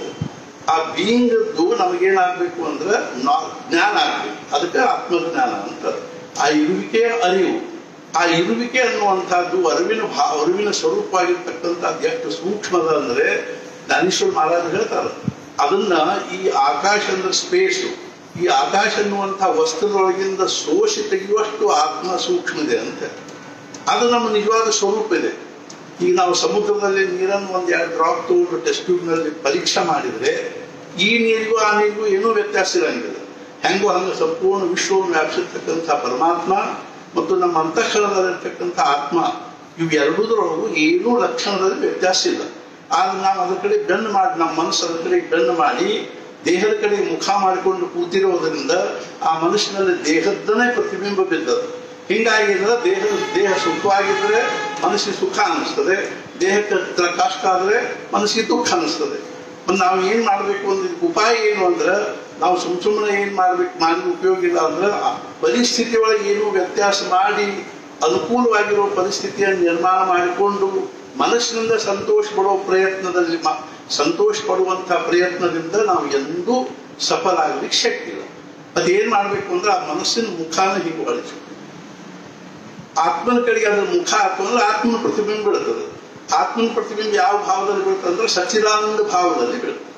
ಆವಾಗ ನಮ್ಮ ಪೂರ್ಣ ಮನಸ್ಸು ಏನಾಗಿರ್ತದೆ, ಸಚ್ಚಿದಾನಂದ ಸ್ವರೂಪ ಆಯ್ತು ಅಂದ್ರೆ ಆ ಮನಸ್ಸಿನೊಳಗಿನ ವಾಸನೆಗಳು, ವಿಕಾರಗಳು, ವಿಕಲ್ಪಗಳು, ಸಂಕಲ್ಪಗಳು ಎಲ್ಲ ದೂರಾಗಿ ಮನಸ್ಸಿಗೆ ಶಾಂತಿ ಸಮಾಧಾನ ಪ್ರಾಪ್ತ. ಆದ್ರಿಂದನೇ ಎಲ್ಲ ಪ್ರಯತ್ನ ಎದಕ್ಕಾಗಿದೆ ಅಂದ್ರೆ ನಾಮಸ್ಮರಣೆ, ಭಜನೆ, ಸತ್ಸಂಗ, ಸಂಕಲ್ಪ, ಅದೇ ರೀತಿಯಾಗಿ ರಾಮನಾಮ ಲೇಖನ, ಹನುಮಾನ್ ಚಾಲಿಸ ಪಠನ ಮತ್ತು ಹನುಮತ್ ವ್ರತ ಇತ್ಯಾದಿಗಳ ಉದ್ದೇಶ ಏನು ಅಂದ್ರೆ ನಿತ್ಯದ ಕಡೆಗೆ ಒಯ್ಯಬೇಕು. ನಮ್ಮ ಮನಸ್ಸನ್ನ ನಿಧಾನವಾಗಿ ಹೀಗೆ ಬಳಸೋದಕ್ಕೆ ನಾವು ಸಾಧನೆ. ಆ ರೀತಿ ಬಳಸಿದ್ವಿ ಅಂದ್ರೆ ಮತ್ತೊಂದು ಏನು ಮಾಡಬೇಕಾದ ಅವಶ್ಯಕತೆ ಇಲ್ಲ. ಅದರೊಳಗೆ ಆತ್ಮನ ಪ್ರತಿಬಿಂಬ ಬಿದ್ದು ಬಿಡ್ತು ಅಂದ್ರೆ ಆ ಮನಸ್ಸು ಏನಾಗಿಬಿಡ್ತದೆ, ಆತ್ಮ ತದಾಕಾರ ಆಗಿಬಿಡ್ತದೆ. ಆ ತದಾಕಾರವಾಗಿರೋ ಮನಸ್ಸು ಆ ಆತ್ಮಭಾವದಿಂದಲೇ ಅದು ಆತ್ಮಭಾವನೇ ಆಗಿಬಿಡ್ತದೆ, ಆತ್ಮಸ್ವರೂಪನೇ ಆಗಿಬಿಡ್ತದೆ. ಅವಾಗ ನಮ್ಮ ಜಗತ್ತಿನ ಎಲ್ಲಾ ಪ್ರಶ್ನೆಗಳ ಬಗ್ಗೆ ಇರ್ತಾವೆ, ಸಮಸ್ಯೆಗಳ ಬಗ್ಗೆ ಇರ್ತಾವೆ, ಜೀವನದ ವಾಸ್ತವಿಕ ಸ್ವರೂಪ ಜ್ಞಾನ ಆಗ್ತದೆ. ಆಮೇಲೆ ನಮ್ಮ ವಿದ್ಯತೆ ಹೃದಯ ಗ್ರಂಥಿ ಛಿದ್ಯಂತೆ ಸರ್ವ ಸಂಶಯ ಕ್ಷೀಯಂತೆ ಚಾಸ್ಯ ಕರ್ಮಾಣಿ ತಸ್ಮಿನ್ ದೃಷ್ಟೇ ಪರಾವದೆ. ಆ ಆತ್ಮಸ್ವರೂಪದ ಜ್ಞಾನ ಆದ ಕೂಡಲೇ ನಮ್ಮ ಎಲ್ಲಾ ಪ್ರಶ್ನೆಗಳ ಬಗೆಹರಿದು ನಮ್ಮ ಮನಸ್ಸಿಗೆ ಪೂರ್ಣ ಶಾಂತಿ ಸಮಾಧಾನ ಆಯಿತು ಅಂದ್ರೆ ಹಿಂಗೆ ಯಾರು ಆಗ್ಯದನೋ ಅವ್ರಿಗೆ ನಾವು ಸತ್ಪುರುಷರು ಅಂತ ಹೇಳ್ತೇವೆ. ಇಂಥ ಸತ್ಪುರುಷರ ಮಾಲಿಕೆಯಲ್ಲಿ ಸದ್ಗುರು ಶ್ರೀ ಬ್ರಹ್ಮಚೈತನ್ಯ ಮಹಾರಾಜರು ಮೊನ್ನೆ ಜೂನ್ಗೊಂದು ಅರ್ಥಾತ್ ಪುಣೆಯಲ್ಲಿ ನಾಮಸಾಧಕ ಸಮಿತಿದು ವಾರ್ಷಿಕ 11ನೇ ವರ್ಷದ ವಾರ್ಷಿಕ ಉತ್ಸವವನ್ನ ಜೂನ್ನಲ್ಲಿ ಮಾಡಿದ್ವಿ. ಅಂದ್ರೆ ಅಲ್ಲಿ ಲ್ಯಾಪ್ಟಾಪ್ ಇದ್ರೊಳಗೆ ಕಂಪ್ಯೂಟರ್ ಒಳಗಿಂದ ಮಾಡಿದ್ರೆ ಅವ್ರ ಜೂನ್ನೊಳಗನ ಎಲ್ಲ ಇದು ಆಯ್ತು, ಸ್ವಾಗತ ಆಯ್ತು, ಅರ್ಥಾತ್ ಪ್ರಸ್ತಾವನಾ ಆಯ್ತು, ಆಮೇಲೆ ನಮ್ಮ ಆಶೀರ್ವಚನ ಆಯ್ತು. ಅದ್ರೊಳಗೆ ನಾವು ಹೇಳಿದ್ವಿ ಅರ್ಥಾತ್ ಜೂನ್ ಮೀಟಿಂಗ್ನೊಳಗೆ. ಆದ್ರಿಂದ ನಾವು ಏನ್ ಮಾಡ್ಬೇಕಾಗಿದೆ ಅಂದ್ರೆ ಸದ್ಗುರುಗಳ 3 ವಿಚಾರ ಹೇಳಿದ್ವಿ. ಒಂದು ಸಾಧ್ಯ, ಒಂದು ಸದ್ಗುರು, ಸಾಧ್ಯ, ಸಾಧನೆ. ಸದ್ಗುರುಗಳು ಮಹಾರಾಜರು ಅವ್ರು ಎಂಥವ್ರು ಅನ್ನೋದು ನಮ್ಮ ಕಲ್ಪನಾ ಬರಬೇಕು. ಆಮೇಲೆ ಎರಡನೇದೇನು ಅಂದ್ರೆ ಸಾಧ್ಯ. ನಮಗೆ ಏನ್ ಸಾಧಿಸ್ಬೇಕಾಗಿರೋ ಜೀವನದಲ್ಲಿ ಅಂದ್ರೆ ಆ ಭಗವಂತನ ಸಾಕ್ಷಾತ್ಕಾರ ಮಾಡ್ಕೋಬೇಕು, ಭಗವಂತನ ಒಂದು ದರ್ಶನ ಆಗ್ಬೇಕು, ನಮಗೆ ಸದ್ಗುರುಗಳ ಕೃಪಾ ಆಗಬೇಕು. ಅದಕ್ಕಾಗಿ ನಾವು ಏನ್ ಮಾಡ್ಬೇಕು ಅಂದ್ರೆ ಸಾಧನೆ. ಏನ್ ಸಾಧನೆ ಮಾಡ್ಬೇಕು ಅಂದ್ರೆ ಅತ್ಯಂತ ಸುಲಭವಾಗಿರುವ ಸಾಧನೆ. ನಾವು 3 ಸಾಧನೆ ಮಾಡ್ಬೇಕು ಅಂತ ಹೇಳಿ ಮುಖ್ಯವಾಗಿ 5 ಸಾಧನೆಗಳನ್ನು ಹೇಳಿದ್ದ. ಪಂಚಪ್ರಾಣ ಅಂತ ಹೇಳಿದ್ವಿ. ಅವು ನಮ್ಗೆ ಪಂಚಪ್ರಾಣ ಅನಿಸ್ಬೇಕು. ಮೊದಲನೇದೇನು ಒಂದು ನಾಮ ಸ್ಮರಣೆ, ಆಮೇಲೆ ನಾಮ ಲೇಖನ, 3ನೇದು ಉಪಾಸನೆಯ ಭಾವದಲ್ಲಿ ಹನುಮಾನ್ ಚಾಲೀಸಾ ಪಠಣ, 4ನೇದು ಚರಿತ್ರೆ ವಾಚನ, 5ನೇದು ಪ್ರವಚನ ವಾಚನ. ಈ 5 ಸಾಧನೆಗಳನ್ನು ನಾವು ಮಾಡ್ಕೊತ ಹೋದ್ವಿ ಅಂದ್ರೆ ನಿಧಾನವಾಗಿ ನಮ್ಮ ಮನಸ್ಸು ಇತ್ತ ಬಳತದ. ಇದರ ಅರ್ಥ ಏನು ಅಂದ್ರೆ ನಮ್ಮ ಮನಸ್ಸು ಶುದ್ಧ. ಅಶುದ್ಧವಾದ ಮನಸ್ಸನ್ನೇ ಆ ಭಗವಂತನ ಜೊತೆ ತಾದಾತ್ಮ್ಯತೆಯನ್ನು ಹೊಂದಿ ನಮಗೇನ್ ಮಾಡ್ತದೆ ಅಂದ್ರೆ ಸಮಾಧಾನ ಪ್ರಾಪ್ತ ಆಗ್ತದೆ. ಅಖಂಡ ಸಮಾಧಾನ ಅಂದ್ರೆ ಮೂರ್ತಿಮಂತ ಬ್ರಹ್ಮಜ್ಞಾನ ಅಂತ ಮಹಾರಾಜರು. ಅಖಂಡ ಸಮಾಧಾನ ಅಂದ್ರೆ ಬ್ರಹ್ಮಜ್ಞಾನ. ಯಾವುದೇ ವಸ್ತು ವ್ಯಕ್ತಿ ಪರಿಸ್ಥಿತಿಯಿಂದ ಭಂಗವಾಗದೇ ಇರ್ತಕ್ಕಂಥ ಸಮಾಧಾನಕ್ಕನೇ ಆತ್ಮಜ್ಞಾನ ಅಂತ ಹೇಳೋದು. ಆ ಸಮಾಧಾನ ಹೆಂಗಿರ್ತದೆ ಅನ್ನೋದಕ್ಕೆ ಜ್ಞಾನೇಶ್ವರ ಮಹಾರಾಜ ಒಂದು ಉದಾಹರಣೆ ಹೇಳಿದ್ರು. ಹೆಂಗಿರ್ತದೆ ಅಂದ್ರೆ ಒಂದು ದೊಡ್ಡದೊಂದು ಆನೆ ಹೊಂಟದ, ಹಿಂದಿಂದ ಒಬ್ಬ ಏನ್ ಮಾಡ್ತಾನ ಅಂದ್ರೆ 2 ಕೈ ತುಂಬಾ ಮಲ್ಲಿಗೆ ಹೂ ತಗೊಂಡು ಆನೆಗೆ ಒಗದ. ಆನೆಗೆ ಒಗದ ಕೂಡಲೇ ಅದು ಯಾರು ಒಗದ್ರು ನಾನು ಪೆಟ್ಟು ಹತ್ತಿವು ಅಂತ ತಿಳ್ಕೊಂಡು ಆನೆ ಹಿಂತಿರುಗಿ ನೋಡ್ತಾ ಇಲ್ಲ. ಅದು ಭಗಸ್ ತುಂಬಾ ಮಲ್ಲಿಗೆ ಹೂವೇ ಅವ್ರಿಗೆ ಒಗದ್ರೆ ಅದಕ್ಕೆ ಏನಾಗಬೇಕು, ಅದು ಕೂದ ಸಹಿತ ಅದು ಇದು ಕೊಂಕುದಿಲ್ಲ. ಹೆಂಗೋ ಹಂಗೇನದ ಅಂದ್ರೆ ಆ ಭಗವಂತನ ಸಾಕ್ಷಾತ್ಕಾರವನ್ನು ಆತ್ಮಜ್ಞಾನವನ್ನು ಪಡ್ಕೊಂಡಿರ್ತಕ್ಕಂಥವ್ರು ಮಹಾರಾಜ ಹೇಳ್ತಿದ್ರು. ಸತ್ಪುರುಷರು ಹೆಂಗಿರ್ತಾರೆ, ಸಂತರು ಹೆಂಗಿರ್ತಾರೆ, ಭಕ್ತರು ಹೆಂಗಿರ್ತಾರೆ ಅಂದ್ರೆ ಬ್ಯಾಟಿ ನಾಯಿ ಇದ್ದಂಗೆ ಇರ್ತಾರೆ. ಆ ಬ್ಯಾಟಿ ನಾಯಿ ಮಂಟು ತೊಗೊಂಡು ಎಷ್ಟು ಇದ್ರೊಳಗೆ ರುಬಾರ್ದೊಳಗೆ ಹೋಗ್ತಿರ್ತದೆ ಅಂದ್ರೆ ಪ್ರಭು ಇದ್ರೊಳಗೆ ದರ್ಪದಲ್ಲೇ ಈ ಊರಾಗಿನ ನಾಯಿ ಹಿಂದಿಂದ ವವ್ ಅಂತಿರ್ತಾವ. ಅದಕ್ಕೆ ಲಕ್ಷ್ಯ ಕೊಡುದಿಲ್ಲ. ಬಹಳ ಯಾವ್ದಾದ್ರು ಒಂದು ನಾಯಿ ಮೈನಾದ್ರು ಅಂದ್ರೆ ಹಿಂತಿರುವಂತ ವಾವ್ ಅಂತೇಳಿ ಓಡಿ ಹೋಗ್ಬಿಡ್ತಾವ. ಹೆಂಗೋ ಹಂಗಿರ್ತಾವ ಅವನು. ಯಾಕಂದ್ರೆ ಅವ್ನಿಗೆ ಜಗತ್ತಿಂದ ಏನು ಬೇಕಾಗೇ ಇಲ್ಲ, ಪರಿವಿನೇ ಇಲ್ಲ. ಅದೇ ರೀತಿಯಾಗಿ ಆನೆಗೆ ನಾವು ಮಲ್ಲಿಗೆ ಹೂವಿನ ಒಗದ ಅದಕ್ಕೆ ಹೆಂಗೇನೂ ಪೆಟ್ಟು ಹತ್ತಂಗಿಲ್ಲ, ಅಥವಾ ಪೆಟ್ಟು ಹತ್ತಿ ಹಿಂತಿರುಗಿ ನೋಡಂಗಿಲ್ಲ. ಹೆಂಗೋ ಹಂಗ ಅಖಂಡ ಸಮಾಧಾನದಲ್ಲಿರ್ತಕ್ಕಂಥ ಜ್ಞಾನೇಶ್ವರ ಮಹಾರಾಜ ಹೇಳಿದ್ರು. ಈ ಹಿಮಾಲಯ ಪರ್ವತದ ಅರ್ಥಾತ್ ಉತ್ತರ ಕಡೆಯಿಂದ ದಕ್ಷಿಣ ಕಡೆಯಿಂದ ವಾರ ಗಾಳಿ ಬೀಸಲಿಕ್ಕೆ ಆ ಗಾಳಿಗೆ ಆ ಹಿಮಾಲಯ ಪರ್ವತ ಅಳಿಗಾಡ್ತದೆ. ಹೆಂಗೋ ಜಗತ್ತಿನ ಅನೇಕ ಪ್ರಕಾರದ ಆಘಾತಗಳಿಂದ ಅವನ ಅಂತಃಕರಣ ಕಿಂಚಿತ್ತೂ ವಿಚಲಿತ ಆಗಂಗಿಲ್ಲ, ಅವನ ಸಮಾಧಾನ ಭಂಗ ಆಗಂಗಿಲ್ಲ. ಅಂಥ ಸಮಾಧಾನ ನಾವು ಪಡ್ಕೊಳ್ಳೋದನ್ನೇ ನಮ್ಮ ಜೀವನದ ಉದ್ದೇಶ. ಸತ್ಪುರುಷರು ಅಂಥ ಅಖಂಡ ಸಮಾಧಾನದಲ್ಲಿರ್ತಾರೆ. ಇನ್ನು ಇನ್ನೊಂದು ಉದಾಹರಣೆ ಹೆಂಗೆ ಹೇಳಿದ್ರು, ಸಮುದ್ರದಾಗ ಧೋ ಧೋ ಧೋ ಅಂತ ಮಳೆ ಆಗ್ತವೆ. ಆ ಮಳೆ ಹನಿಗಳೇನು ಸಮುದ್ರ ಚುಚ್ತಾವೆ. ನಾವು ಹೆಂಗೋ ಅವನ ಅಂತಃಕರಣಕ್ಕೆ ಜಗತ್ತಿನ ಯಾವುದೇ ಪ್ರಕಾರವಾಗಿರ್ತಕ್ಕಂಥ ಆಘಾತಗಳಿಂದ ಅವನ ಮನಸ್ಸು ವಿಚಲಿತ ಆಗಂಗಿಲ್ಲ. ಅಂಥ ಒಂದು ಅಖಂಡ ಸಮಾಧಾನ ಪಡ್ಕೊಳ್ಳೋದನ್ನೇ ನಮ್ಮ ಜೀವನದ ಮುಖ್ಯವಾಗಿರ್ತಕ್ಕಂಥ ಧ್ಯೇಯ ಆಗಬೇಕು. ಇವೆಲ್ಲ ಬಾಕಿವೆಲ್ಲ ಮನಿ ಮಾರು ಪ್ರಪಂಚ, ಆಸ್ತಿ ಪಾಸ್ತಿ, ಗದ್ದಿ ತೋಟ ಪಟ್ಟಿ, ಅದೇ ರೀತಿಯ ವ್ಯವಸಾಯ ನೌಕರಿ, ಇವನ್ ಯಾವೂ ನಾವು ಬಂದ್ ಮಾಡಬೇಕಾದ ಅವಶ್ಯಕತೆ ಇಲ್ಲ. ಇವು ನಮ್ಮ ಪ್ರಾರಬ್ಧಾನುಸಾರವಾಗಿ ಬಂದಿರ್ತಕ್ಕಂಥವ್ರು ಅಂತ ತಿಳ್ಕೊಂಡು ಇವುಗಳ ಮಧ್ಯದಲ್ಲೇ ಇದ್ದುಕೊಂಡು ನಾವು ಮುಖ್ಯವಾಗಿ ಏನ್ ಮಾಡ್ಬೇಕು, ನಮ್ಮ ಮುಖ್ಯ ಲಕ್ಷ್ಯವನ್ನ ಭಗವಂತನ ಕಡೆ ಕೊಡ್ಬೇಕು. ಇವತ್ತು ಮುಂಜಾನೆ ಕೂತಾಗ ಒಂದು ಉದಾಹರಣೆ ಹೇಳಿದೆ, ಅದು ಇವತ್ತು ಅಲ್ಲ ಏನು ಅಂತಂದ್ರೆ ಈಗ ಇಲ್ಲಿ ಒಳಗೆ ಹೇಳಿ, ಈಗ ಒಬ್ಬ ಹೆಣ್ಮಗಳು ತನ್ನ ಕೂಸಿನ ಸಣ್ಣ ಕೂಸು ತೊಟ್ಟದಾಗ ಮಲಗಿಸಿ ಹಿಂದೆ ಹಿತ್ತಲದಾಗ ಪಾತ್ರೆ ತೊಳಿತಿರ್ತಾರೆ. ಮಣ್ ತುಂಬ ಜನ ಇರ್ತಾರೆ. ಆದ್ರೆ ಏನಾಗ್ತದೆ, ಆ ಕೂಸಿ ನಿದ್ದೆ ಹತ್ತಿರ್ತದೆ.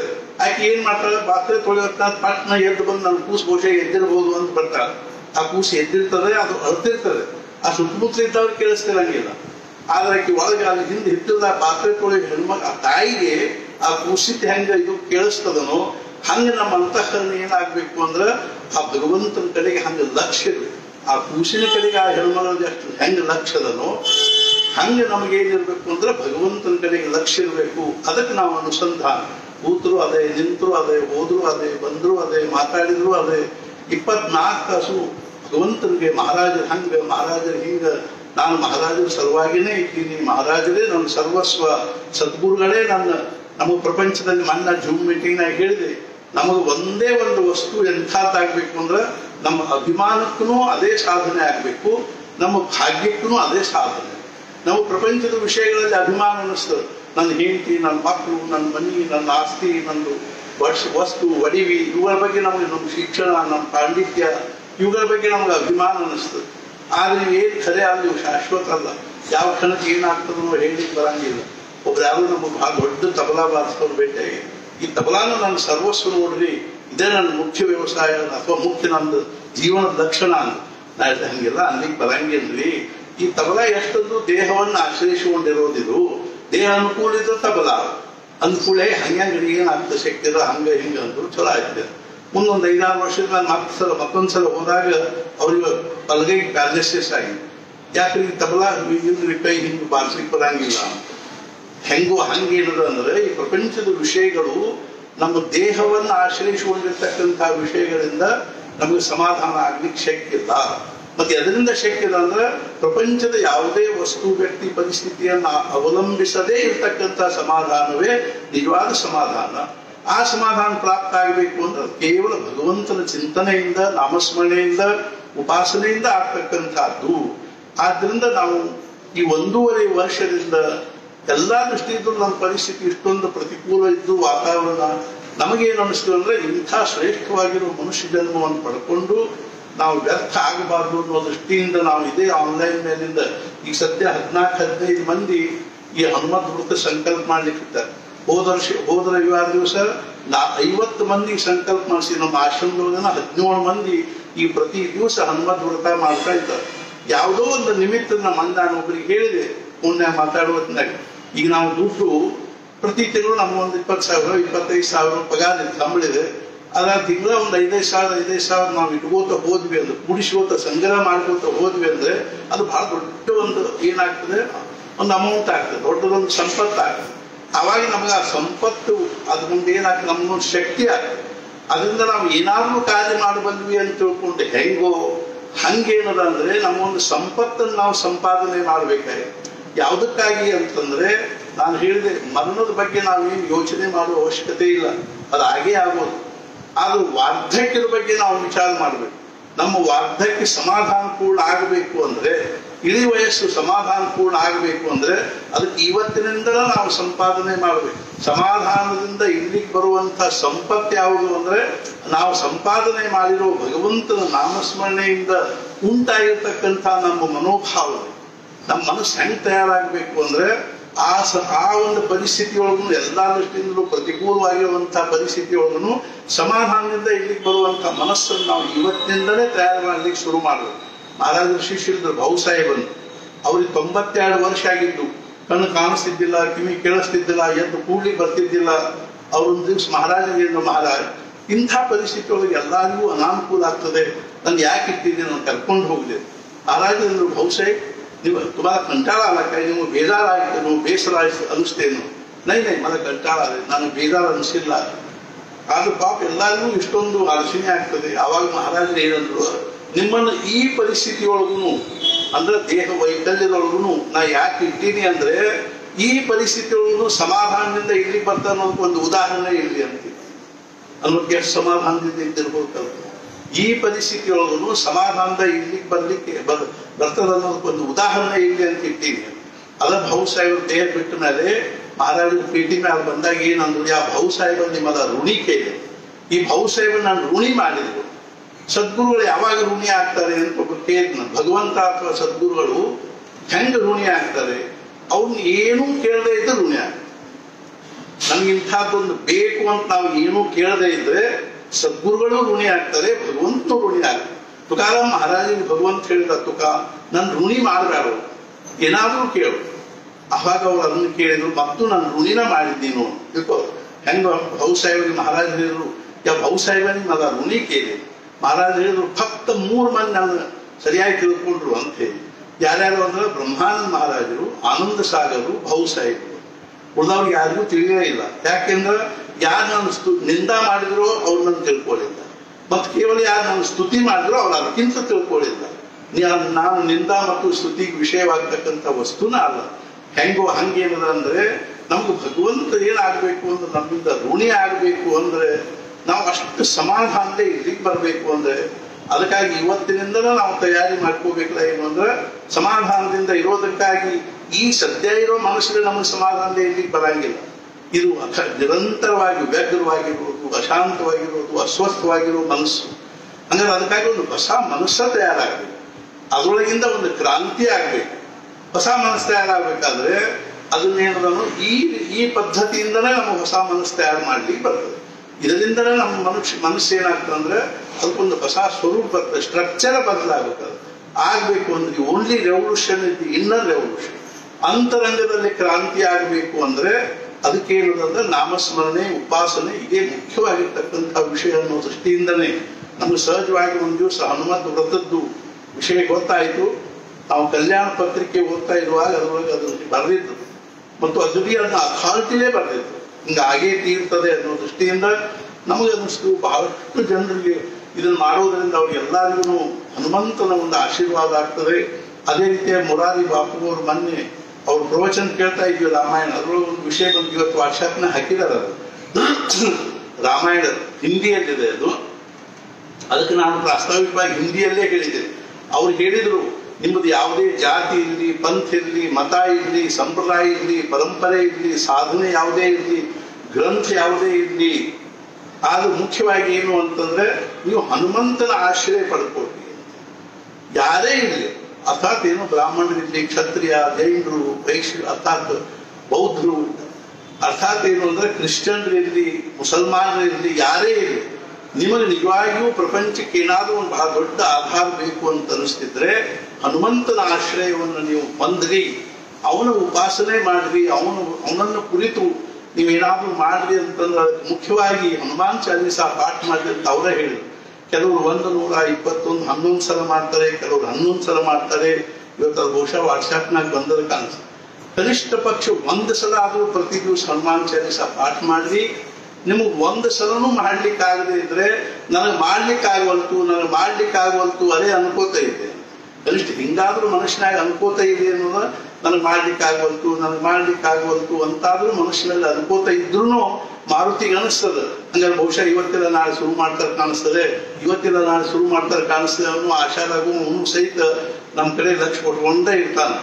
ಆದ್ದರಿಂದ ಮುಖ್ಯವಾಗಿ ನಮ್ಮ ಜೀವನದಲ್ಲಿ ಮನೆಯೊಳಗೆ ಹಿರಿಯ ಮನುಷ್ಯ, ತಂದೆ ತಾಯಿ ಇದ್ದಾಗ ಅವ್ರ ಆಶ್ರಯದಲ್ಲಿ ನಾವು ಇದ್ದೀವಿ ಅಂತ ಹೆಂಗೆ ಅನಿಸ್ತದನೋ ಹಂಗೆ ನಮ್ಗೆ ಏನು ಅನಿಸ್ಬೇಕು ಅಂದ್ರೆ ನಾವು ಆ ಹನುಮಂತನ ಆಶ್ರಯದಲ್ಲಿದ್ದೀವಿ, ಮಾರುತಿ ಆಶ್ರಯದಲ್ಲಿದ್ದೀವಿ ಅಂತ ನಮಗೆ ಅನಿಸ್ಬೇಕು. ಅಂದ್ರೆ ಆಶ್ರಯದೊಂದೇನು ನಮ್ಮ ತಲೆ ಮೇಲೆ ಅವ್ರದ್ದು ಭಗವಂತನದೊಂದು ಅರ್ಥಾತ್ ಏನು ಅಂತಂದ್ರೆ ಸುರಕ್ಷಿತ ಒಂದು ಇದು ಇರ್ತದನ್ನು ಛತ್ರ ಇರ್ತದನ್ನು ಅವನ ಆಶ್ರಯದ ಛತ್ರದಲ್ಲಿ ನಾವು ಇದ್ದೀವಿ ಅಂದಾಗ ಅವನನ್ನ ನಾವು ಸ್ತೋತ್ರ ಮಾಡಬೇಕು, ಪಾಠ ಮಾಡಬೇಕು, ಅವನು ಸ್ಮರಣೆ ಮಾಡಬೇಕು ಅನ್ನೋ ದೃಷ್ಟಿಯಿಂದನೇ ನಾವು ಈ 11 ಕೋಟಿ ಹನುಮಾನ್ ಚಾಲೀಸ ಇಡೀ ಸಂಪೂರ್ಣ ವಿಶ್ವವ್ಯಾಪಿ ಜನರು ಕೂಡಿ ಮಾಡಬೇಕು ಅನ್ನೋ ಕಳಕಳಿಯಿಂದ ಮಾಡಿದ್ದಕ್ಕೆ ನಮ್ಗೆ ಎಷ್ಟರೇ ಸಮಾಧಾನ ಆಗಿದೆ ಅಂದ್ರೆ ಈ ಸದ್ಯ ಸುಮಾರು ಒಂದು 20,000 ಜನರು ಪ್ರತಿ ದಿವಸ ಹನುಮಾನ್ ಚಾಲೀಸ ಪಾಠ ಮಾಡ್ತಾ ಇದ್ದಾರೆ. ಈ ತಿಂಗಳೇನದ ನಮ್ಮ ದಿವಸಕ್ಕೆ 1 ಲಕ್ಷ ಹನುಮಾನ್ ಚಾಲೀಸ ಪಾಠ ಮಾಡಿದ್ರೆ 1 ವರ್ಷಕ್ಕೆ 3.5 ಕೋಟಿ ಆಗ್ತದೆ. 3 ವರ್ಷಕ್ಕೆ 11 ಕೋಟಿ ಆಗ್ತದೆ ಅನ್ನೋ ಲೆಕ್ಕದಿಂದ ನಾವು ಶುರು ಮಾಡಿದ್ದು. ಇದರ ತಿಂಗಳನ್ನ 35 ಲಕ್ಷ ಹನುಮಾನ್ ಚಾಲೀಸ ಪಾಠ ಆಗಿದೆ. ಆದ್ರೆ ನಿಜವಾಗಿಯೂ ನಮಗೆ ಬಹಳ ಸಮಾಧಾನ ಆಗಿದೆ.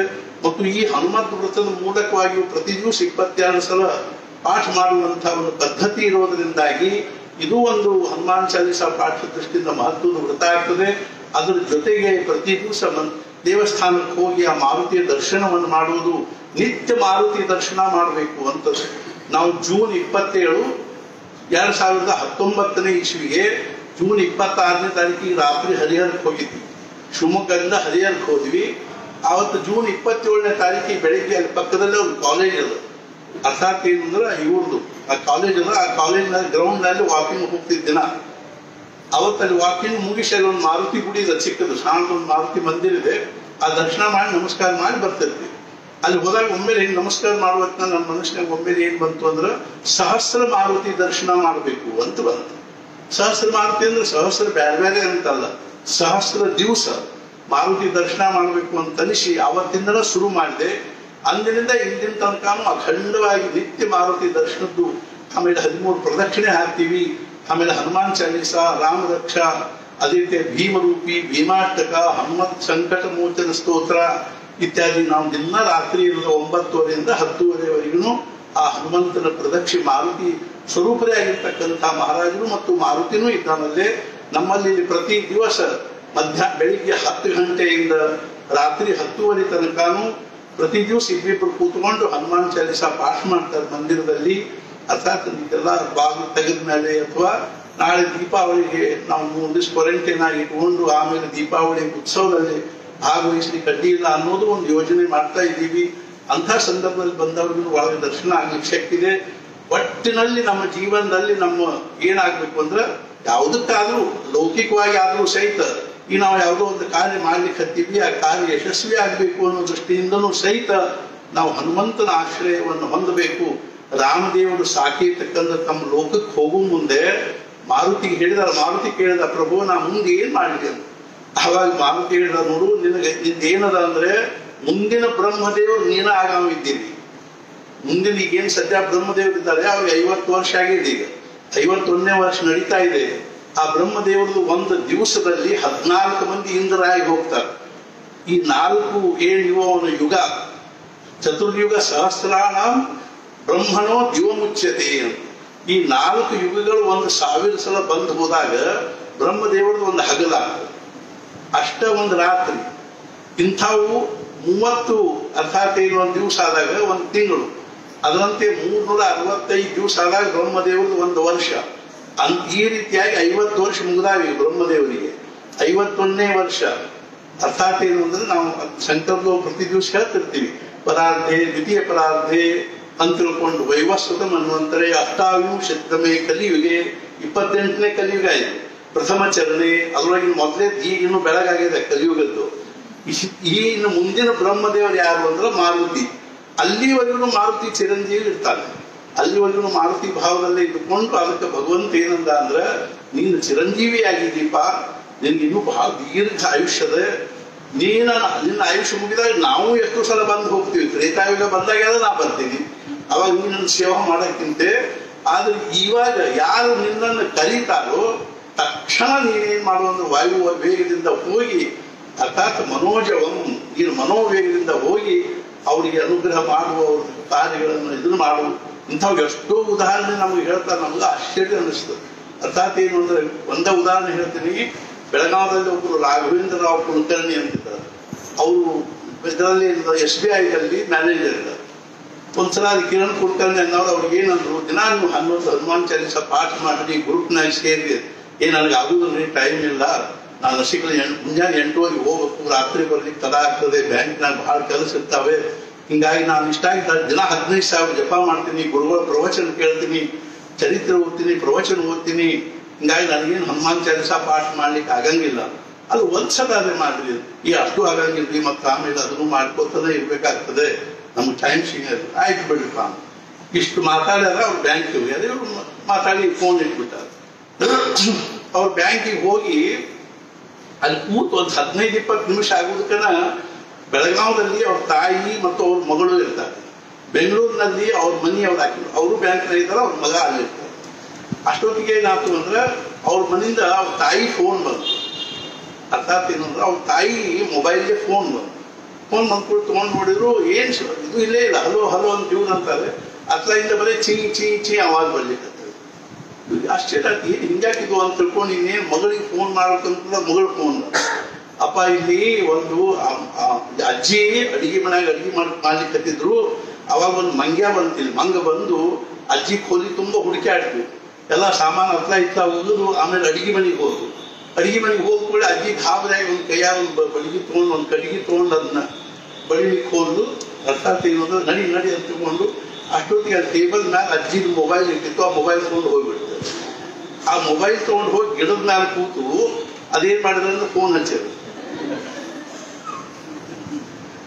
ಅಂದ ಕೂಡಲೇ ಬರೋಬ್ಬರಿ ಅವ್ರಿಗೆ ಫೋನ್ ಹೋಗ್ಯದ ಅವ್ರು ಆಮೇಲೆ ಅವ್ರು ಗಾಬರಿ ಅವ್ರು ಗಾಬರಿ ಆಗಿಂದಾಗೇನ ಬ್ಯಾಂಕ್ನಿಂದ ಮನೆಗೆ ಬಂದು ಮ್ಯಾಲ ನೋಡ್ತಾರ ಮೊಬೈಲ್ ಹಿಡ್ಕೊಂಡು ಕೂತದ ಮ್ಯಾಲ ಆಮೇಲೆ ಒಗಿ ಅಂತ ಹಿಂಗೆಲ್ಲ ಕೈ ಮಾಡಿದ ಕೂಡಲೇ ಮೊಬೈಲ್ ಹೋಗಿತ್ತದ ಹೋಗಿದ ಕೂಡ ಆಗಿಂದ ಕಿರಣ್ ಕುಲಕರ್ಣಿ ಅವ್ರಿಗೆ ಫೋನ್ ಮಾಡಿ ಹೇಳಿದ್ರು ಗುಮಾಸ್ತೇವ್ರಿಗೆ ಫೋನ್ ಮಾಡಿದ ಮುಂಚೆ ಅವ್ರು ಹಿಂಗೆ ರಾತ್ರಿ ಏನ್ ಮಾಡಲಿ ಈಗಿಂದೀಗ ನೀವು ಹನುಮಾನ್ ಚಾಲೀಸ ಶುರು ಮಾಡಲಿ ಅಂತ ಬರೀ ಇವತ್ತು ಬರೀ ಒಂದು ಮೊಬೈಲ್ ತೊಗೊಂಡು ಹೋಗ್ಯದ ನಾಳೆ ಇದನ್ನ ತೊಗೊಂಡು ಹೋಗ್ತದೋ ಹೇಳಿಕ್ಕಾಗಿಲ್ಲ. ಇಂಥವು ಎಷ್ಟೋ ಪ್ರಸಂಗ ನಾವು ದಿನ ಫೋನ್ ಮಾಡಿ ಹೇಳ್ತಾರೆ. ನಮಗೆ ಎಂಥ ಪರಿಸ್ಥಿತಿ ಇದ್ರಿ ಮೊನ್ನೆ ಶಿವಮೊಗ್ಗದಲ್ಲಿ ಫೋನ್ ಬಂದಿದ್ರು ಅವ್ರು ಇಲ್ಲೇ ಅವ್ರು ಹೇಳಿದ್ರು ನನ್ನ ಹೆಂಡತಿ ಈ ಹನುಮಂತ ವೃತ್ತ ಶುರು ಮಾಡ್ಯಾಳೆ. ಅವತ್ತು ಮೊದಲನೇ ದಿವಸನೇ ಹನುಮಂತ ವೃತ್ತಕ್ಕೆ ಹೋಗಿ ಬಂದಾರೆ. ಹೋಗಿ ಬಂದು ಆಕೆ ಅಡಿಗೆ ಮಾಡಿ ಪಡಸಾಲೆಯಿಂದ ಅಡಿಗಿನ ರೂಮ್ನಿಂದ ದೇವ್ರ ಮನೆಗೆ ಹೋಗ್ಲಿಕ್ಕೆ ಅಡಿಗೆ ಮನ್ಯಾಗ ಹಾಕಿ ಹೋಗು ಮುಂದೆ ನಾವೊಂದು ರೂಮ್ನಲ್ಲಿ ಹಾಕಿ ಹೋಗು ಮುಂದೆ ಆಕಿ ಆ ರೂಮ್ ದಾಟಿ ಅವರು ರೂಮ್ ದಾಟಿ ಹೊರಗೆ ಹೆಜ್ಜೆ ಇಡೋದಕ್ಕನ ದಪ್ಪ ಅಂತ ತಿಳ್ಕೊಂಡು ನನ್ನ ಫೋಟೋ ತೋರಿಸಿದ್ರು. ಮ್ಯಾಲಿಂದ ಹಿಂಗೆ ರಪ್ಪ ಬಿದ್ದು ಬಿಡ್ತು. ಅರ್ಥಾತ್ ಏನು ಅಂದ್ರೆ ಗಚ್ಚು ಮ್ಯಾಲಿಂದ ಅದು ಕೆಳಗೆ ಬಿದ್ದು ಬಿಡ್ತು. ಪೂರ್ಣ ಅದು ಒಂದು ಸ್ಲ್ಯಾಬನ ಒಡೆದು ಬಿದ್ದು ಬಿಡ್ತು. ಅಕಸ್ಮಾತ್ ಅವ್ರು ಇನ್ನೊಂದು ಸ್ವಲ್ಪ ಒಂದು 10 ಸೆಕೆಂಡ್ ಮುಂಚೆ ಆ ದಾಟಿರದೇ ಇದ್ರೆ ಅಥವಾ ಮುಂಚೆ ಇಟ್ಲಾಗಿದ್ದಿದ್ದ ತಲೆ ಮೇಲೆ ಬೀಳ್ತಿತ್ತು. ಅವಾಗ ಅವ್ರು ಅನ್ನಿಸ್ತು ಇನ್ನೂ ಹನುಮಂತ ವೃತ್ತ ಶುರು ಮಾಡೋ ಪುರುಷೊತ್ತಿಗಿಲ್ದನೆ ಮಾರುತಿ ನಮ್ಮನ್ನು ಎಂಥ ಒಂದು ಇದರಿಂದ ಸಂರಕ್ಷಣೆ ಮಾಡಿದ. ಇಂಥವು ಎಷ್ಟೋ ನಮ್ಗೆ ಹೇಳ್ತಾರೆ. ಅರ್ಥಾತ್ ಏನು ಅಂದ್ರೆ ಮಾರುತಿ ನಮ್ಗೆ ಹಂಗೆ ಸಂರಕ್ಷಣೆ ಮಾಡಿದ ಹಿಂಗೆ ಸಂರಕ್ಷಣೆ ಮಾಡ. ಎಷ್ಟೋ ಮಂದಿ ಫೋನ್ ಮಾಡ್ತಾರೆ ಈಗ ಈ ಇದ್ರ ಸಲುವಾಗಿ ಕೊರೋನಾ ಸಲುವಾಗಿ ಬಾಗಿಲು ತೆಗೆದಿಲ್ಲ ಮತ್ತೆ ಹೆಂಗೆ ಮಾಡ್ಬೇಕ್ರಿ? ನೀವು ಸಂಕಲ್ಪ ಅಂತೂ ಮಾಡ್ರಿ, ಪ್ರಯತ್ನ ಮಾಡ್ರಿ, ಏನಾದ್ರೂ ಭಗವಂತನ ಅನುಗ್ರಹದಿಂದ. ಮತ್ತೆ ಎಷ್ಟೋ ಮಂದಿ ಫೋನ್ ಮಾಡಿ ಹೇಳಲ್ಲ ಏನು ಅಂದ್ರೆ ನಾವು ದೇವಸ್ಥಾನಕ್ಕೆ ಹೋಗಿ ಪೂಜಾರಿ ಕೇಳ್ಕೊಂಡು ಪೂಜಾರಿ ಚಾವಿ ನಮ್ಮ ಕಡೆಗೆ ಕೊಟ್ಬಿಟ್ಟ. ನೀವು ಬೇಕಾದಾಗ ಬರ್ರಿ, ಬೇಕಾದಾಗ ಹೊತ್ತು ಕೂಡ್ರಿ, ಮತ್ತೆ ಬಾಗಿಲ ಹಾಕೊಂಡು ಹೋಗ್ರಿ, ಡೂಪ್ಲಿಕೇಟ್ ಚಾವಿ ಒಂದು ನಿಮ್ ಕಡೆ ಕೊಟ್ಟು ಬಿಟ್ಟಿರ್ತೀವಿ.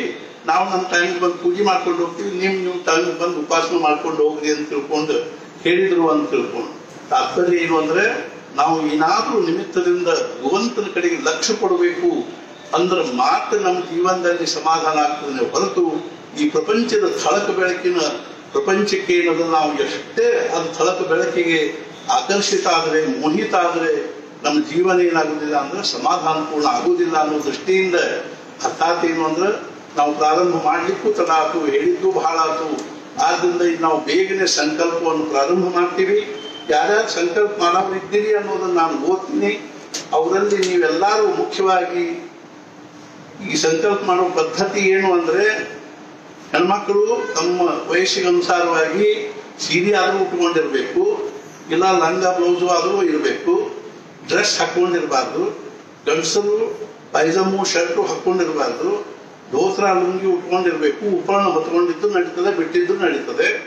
ಆಮೇಲೆ ಎಲ್ಲರೂ ನಿಮ್ಮ ಮುಂದೆ ಏನದನೋ ಥಾಲಿ, ಸೌಟು, ಥಾಬಾಣ ಮತ್ತು ಸ್ವಲ್ಪ ನೀರು ಇಟ್ಕೊಂಡಿರ್ಬೇಕು. ಅರಿಶಿನ, ಕುಂಕುಮ, ಅಕ್ಷತೆ, ಕಾಯಿ ಮತ್ತು ಇಷ್ಟು ಇಟ್ಕೊಂಡು ಮತ್ತೆ ಆಮೇಲೆ ನೀವು ದೇವ್ರ ಮುಂದಾಗಲಿ ಅಥವಾ ಮಹಾರಾಜರ ಫೋಟೋ ಇದ್ರೆ ಮಹಾರಾಜರ ಫೋಟೋ ಇಟ್ಕೊಂಡಾಗ್ಲಿ, ರಾಮ ಲಕ್ಷ್ಮಣ ಸೀತಾ ಮಾರುತಿ ಫೋಟೋ ಇದ್ರೆ ಅದನ್ನ ಇಟ್ಕೊಂಡಾಗ್ಲಿ ಕೂತು ಈಗ ನಾವು ಏನ್ ಮಾಡ್ಬೇಕು ಅಂತಂದ್ರೆ ಪ್ರಾರಂಭ ಮಾಡಬೇಕು.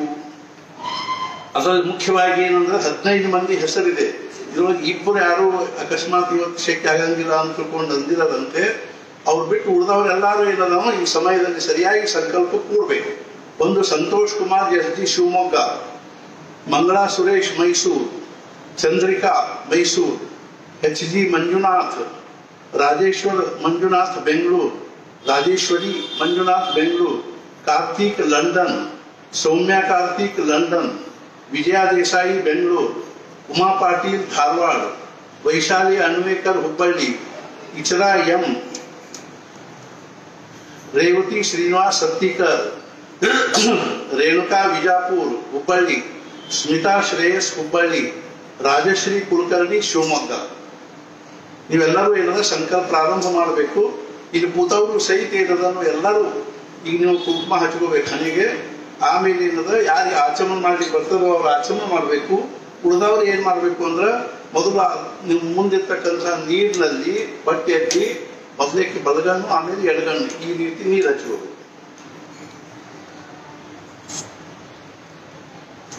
ಆಚಮನ ಮಾಡ್ಲಿಕ್ಕೆ ಬರೋರು ಆಚಮನ ಮಾಡ್ರಿ, ನಾ ಹೇಳ್ತೇನೆ. ಶ್ರೀಮನ್ ಮಹಾಗಣಾಧಿಪತಯ ನಮಃ. ಓಂ ಕೇಶವಾಯ ನಮಃ. ನೀರು ಹಚ್ಕೊಂಡ್ಬಿಟ್ಟು ಓಂ ಕೇಶವಾಯ ನಮಃ, ನಾರಾಯಣ ನಮಃ, ಮಾಧವಾಯ ನಮಃ, ಗೋವಿಂದಾಯ ನಮಃ, ವಿಷ್ಣವೇ ನಮಃ. ಓಂ ಮಧುಸೂದನಾಯ ನಮಃ, ಓಂ ತ್ರಿವಿಕ್ರಮಾಯ ನಮಃ, ವಾಮನಾಯ ನಮಃ. ಮೂರು ಸಲ ನೀರು ಕುಡಿದು 4ನೇ ಸಲ ಏನು ಬಿಟ್ಬಿಡಿ. ವಾಮನಾಯ ನಮಃ, ಶ್ರೀಧರಾಯ ನಮಃ, ಋಷಿಕೇಶಾಯ ನಮಃ, ಪದ್ಮನಾಭಾಯ ನಮಃ, दामोदराय नमः, संकर्षणाय नमः, वासुदेवाय नमः, प्रद्युम्नाय नमः, अनिरुद्धाय नमः, पुरुषोत्तमाय नमः, दोक्षजाय नमः, नारसिंहाय नमः, अच्युताय नमः, जनार्दनाय नमः, उपेन्द्राय नमः, हरे नमः, श्रीकृष्णाय नमः. कई मुगिरेल्लारू श्रीमन् महागणाधिपतये नमः. वक्रतुंड महाकाय सूर्यकोटि समप्रभ निर्विघ्नं कुरु मे देव. सर्वकार्येषु सर्वदा सर्वदा सर्वकार्येषु नास्तेषां मंगलम्. येषां हृदिस्थो भगवान् मंगलायतनं हरिः तदेव लग्नं सुदनं तदेव ताराबलं चन्द्रबलं तदेव विद्याबलं दैवबलं तदेव लक्ष्मीपते तेन गृहं स्मरामि. लाभस्तेषां जयस्तेषां कुतस्तेषां पराजया येषां इन्द्रियवरश्यां हृदयस्थो जनार्दनः. विनायकं गुरुं बालं ब्रह्मा विष्णु महेश्वरं सरस्वतीं भौम्यादौ सर्वकार्यार्थसिद्धये यत्र योगेश्वरः कृष्णो यत्र पार्थो धनुर्धरः तत्र श्रीर्विजयो भूतध्रुवानि तिरुमतिर्मम. सर्वेष्वारब्धकार्येषु त्रयस्त्रिभुवनेश्वराः देवादिशन्तु सिद्धिं ब्रह्मेशां जनार्दनः. कई मुगिरे. ओम लक्ष्मीनारायणाभ्यां नमः, उमामहेश्वराभ्यां नमः, वाणीहिरण्यगर्भाभ्यां नमः, शशिपुरन्द्राभ्यां नमः, इष्टदेवताभ्यो नमः, कुलदेवताभ्यो नमः, ग्रामदेवताभ्यो नमः, स्थानदेवताभ्यो नमः, वास्तुदेवताभ्यो नमः, आदित्यादि नवग्रह देवताभ्यो नमः. सर्वेभ्यो देवेभ्यो नमः. सर्वेभ्यो ब्राह्मणेभ्यो नमो नमः. श्री सद्गुरुनाथ ಚರಣಾರವಿಂದಾಭ್ಯಾಂ ನಮಃ. ಪ್ರಾರ್ಥನಾಂ. ಈಗ ಎಲ್ಲರೂ ಏನ್ ಮಾಡ್ಬೇಕು ಅಂದ್ರೆ ಎಡಗೈಯಲ್ಲಿ ಅಕ್ಷತಾ ಇಟ್ಕೋಬೇಕು, ಬಲಗೈ ಅದ್ರ ಮೇಲೆ ಮುಚ್ಚಬೇಕು, ಬಲಗಡೆ ಮೊಣಕಾಲ ಮೇಲೆ ಹಿಂಗೆ ಇಟ್ಕೋಬೇಕು. ಎಲ್ಲರೂ ಅಕ್ಷತಾ ತಗೊಂಡು ಕೈಯಲ್ಲಿ ಅದನ್ನ ಎಡಗೈಯಲ್ಲಿ ಅಕ್ಷತಾ ಇಟ್ಕೊಂಡು ಬಲಗೈ ಅದ್ರ ಮೇಲೆ ಮುಚ್ಚಿ ಬಲಗಡೆ ಮೊಣಕಾಲ ಮೇಲೆ ಇಟ್ಕೋಬೇಕು, ಮಂಡಿ ಮೇಲೆ. ನಾನೀಗ ಮೊಮ್ಮ ಅಂತ ಹೇಳುವವರೆಗೂ ಎಲ್ಲರೂ ಕೇಳಿ ಕಿವಿಯಿಂದ. ಆಮೇಲೆ ನಾನು ಮೊಮ್ಮ ಅಂತ ಹೇಳಿದಾಗ ನಾ ಏನೇ ಹೇಳ್ತೀನಂತೆಲ್ಲ ಹೇಳಬೇಕು. ಶ್ರೀಮದ್ ಭಗವತೋ ಮಹಾಪುರುಷಸ್ಯ ವಿಷ್ಣೋರಾಜ್ಞೆಯ ಪ್ರವೃತ್ತಮಾನಸ್ಯ ಅದ್ಯ ಬ್ರಹ್ಮಣಃ ದ್ವಿತೀಯ ಪರಾರ್ಧೆ ಶ್ರೀ ಶ್ವೇತವಾರಾಹ ಕಲ್ಪೆ ವೈವಸ್ವತ ಮನ್ವಂತರೆ ಅಷ್ಟಾವಿಂಶತಮೇ ಕಲಿಯುಗೆ ಕಲಿಪ್ರಥಮಚರಣೆ ಭೂಲೋಕೆ ಭರತವರ್ಷೆ ಭರತಖಂಡೇ ಜಂಬೂದ್ವೀಪೆ ದಂಡಕಾರಣ್ಯೇ ದೇಶೇ ಗೋದಾವರ್ಯಾಃ दक्षिणे तीरे शालिवांशिके बौद्धावतारे रामक्षेत्रे अस्मिन् वर्तमाने व्यावहारिके चांद्रमानेन प्रभवादिषष्टि संवत्सराणां मध्ये प्लवनाम संवत्सरस्य दक्षिणायने वर्षा ऋतौ श्रावण मासे शुक्ल पक्षे अद्य सप्तम्यां दिवासरः भानुवासरे अद्य दिवस नक्षत्रे स्वाति नक्षत्रे शुभ योगे शुभ कर्णे एवं गुण विशेषेण विशिष्टायां शुभ तिथौ. ಈಗ ನಾ ಎಲ್ಲರೂ ಹೇಳಿದಂಗೆ ಹೇಳಬೇಕು. ಮಮ ಆತ್ಮನಃ ಶ್ರುತಿ ಸ್ಮೃತಿ ಪುರಾಣೋಕ್ತ ಫಲ ಪ್ರಾಪ್ತ್ಯರ್ಥಂ ಅಸ್ಮಾಕಂ ಕುಟುಂಬಾನಾಂ ಪರಿವಾರಾಣಾಂ ಕ್ಷೇಮ ಸ್ಥೈರ್ಯ ಧೈರ್ಯ ವಿಜಯ ಅಭಯ ಆಯು ಆರೋಗ್ಯ ಐಶ್ವರ್ಯ ಅಭಿವೃದ್ಧ್ಯರ್ಥಂ ಧರ್ಮ ಅರ್ಥ ಕಾಮ ಮೋಕ್ಷ ಚತುರ್ವಿಧ ಫಲ ಪುರುಷಾರ್ಥ ಸಿದ್ಧ್ಯರ್ಥಂ ಭಕ್ತಿ ಜ್ಞಾನ ವೈರಾಗ್ಯ ಸಿದ್ಧ್ಯರ್ಥಂ ಶ್ರೀ ಸದ್ಗುರು ಶ್ರೀ ಭರತ ಲಕ್ಷ್ಮಣ ಶತ್ರುಘ್ನ ಹನುಮತ್ ಸಮೇತ श्री सीतारामचंद्र कृपा प्रसाद सिद्ध्यर्थम श्री सद्गुरु ब्रह्म चैतन्य महाराज श्री सद्गुरु ब्रह्मानंद महाराज कृपा प्रसाद सिद्ध्यर्थम अद्य भौमवासर ಆರಭ್ಯ ಇವತ್ತಲ್ಲ ಮಂಗಳವಾರದಿಂದ ಶುರು ಮಾಡೋದು. ಭೌಮವಾಸರ ಆರಭ್ಯ ದ್ವಾವಿಂಶತಿ ದಿನಪರ್ಯಂತಂ 22 ದಿವಸ ಪ್ರತಿದಿನಂ ಪ್ರಾತಃ ಕಾಲೇ ಶ್ರೀ ಹನುಮತ್ ದರ್ಶನ पूर्वकम एकादश वारम श्री हनुमान चालीसा पाठ पूर्वकम एकादश वारम प्रदक्षिणा सहित हनुमत व्रतम सायंकाले एकादश वारम श्री हनुमान चालीसा पाठ पूर्वकम हनुमत व्रतम अहम ಕರಿಷ್ಯೆ. ಈಗೆಲ್ಲರೂ ಎಡಗೈಯಲ್ಲಿ ಅಕ್ಷತೆಯನ್ನ ಬಲಗೈಯಲ್ಲಿ ಹಾಕೋಬೇಕು. ಆಮೇಲೆ ಎಡಗೈಯಿಂದ ಬಲಗೈ ಮೇಲೆ 3 ಸೌಂಡ್ ನೀರು ಹಾಕೊಂಡು ಅಕ್ಷತ ಮತ್ತು ನೀರು ಕೂಡ ತಾಪಾಳದಲ್ಲಿ ಬಿಡಬೇಕು. ನಿಂದ ಹೇಳ್ತೀನಿ ಹಂಗೆ ಕೆಳಗೆ ತಾಪಾಳದಲ್ಲಿ ಬಿಡ್ರಿ. ಅಕ್ಷತಾನು ಬೀಳ್ಬೇಕಷ್ಟು ನೀರು ಬೀಳ್ಬೇಕು. ಈಗ ಎಲ್ಲರೂ ಕೈ ಮುಗಿಬೇಕು. ತತ್ರಾದೌ ನಿರ್ವಿಘ್ನತಾ ಸಿದ್ಧಾರ್ಥಂ ಮಹಾಗಣಪತಿ ಸ್ಮರಣಂಚ ಕರಿಷ್ಯೆ, ಸದ್ಗುರು ಸ್ಮರಣಂಚ ಕರಿಷ್ಯೆ, ಶ್ರೀರಾಮ ಸ್ಮರಣಂಚ ಕರಿಷ್ಯೆ, ಮಾರುತಿ ಸ್ಮರಣಂಚ ಕರಿಷ್ಯೆ, ವಕ್ರತುಂಡ ಮಹಾಕಾಯ ಸೂರ್ಯಕೋಟಿ ಸಮಪ್ರಭ ನಿರ್ವಿಘ್ನಂ ಕುರು ಮೇ ದೇವ ಸರ್ವಕಾಲೇಷು ಸರ್ವದಾ. ಗುರುರ್ ಬ್ರಹ್ಮ ಗುರುರ್ ವಿಷ್ಣು ಗುರುರ್ದೇವೋ ಮಹೇಶ್ವರಃ ಗುರು ಸಾಕ್ಷಾತ್ ಪರಬ್ರಹ್ಮ ತಸ್ಮೈ ಶ್ರೀ ಗುರವೇ ನಮಃ.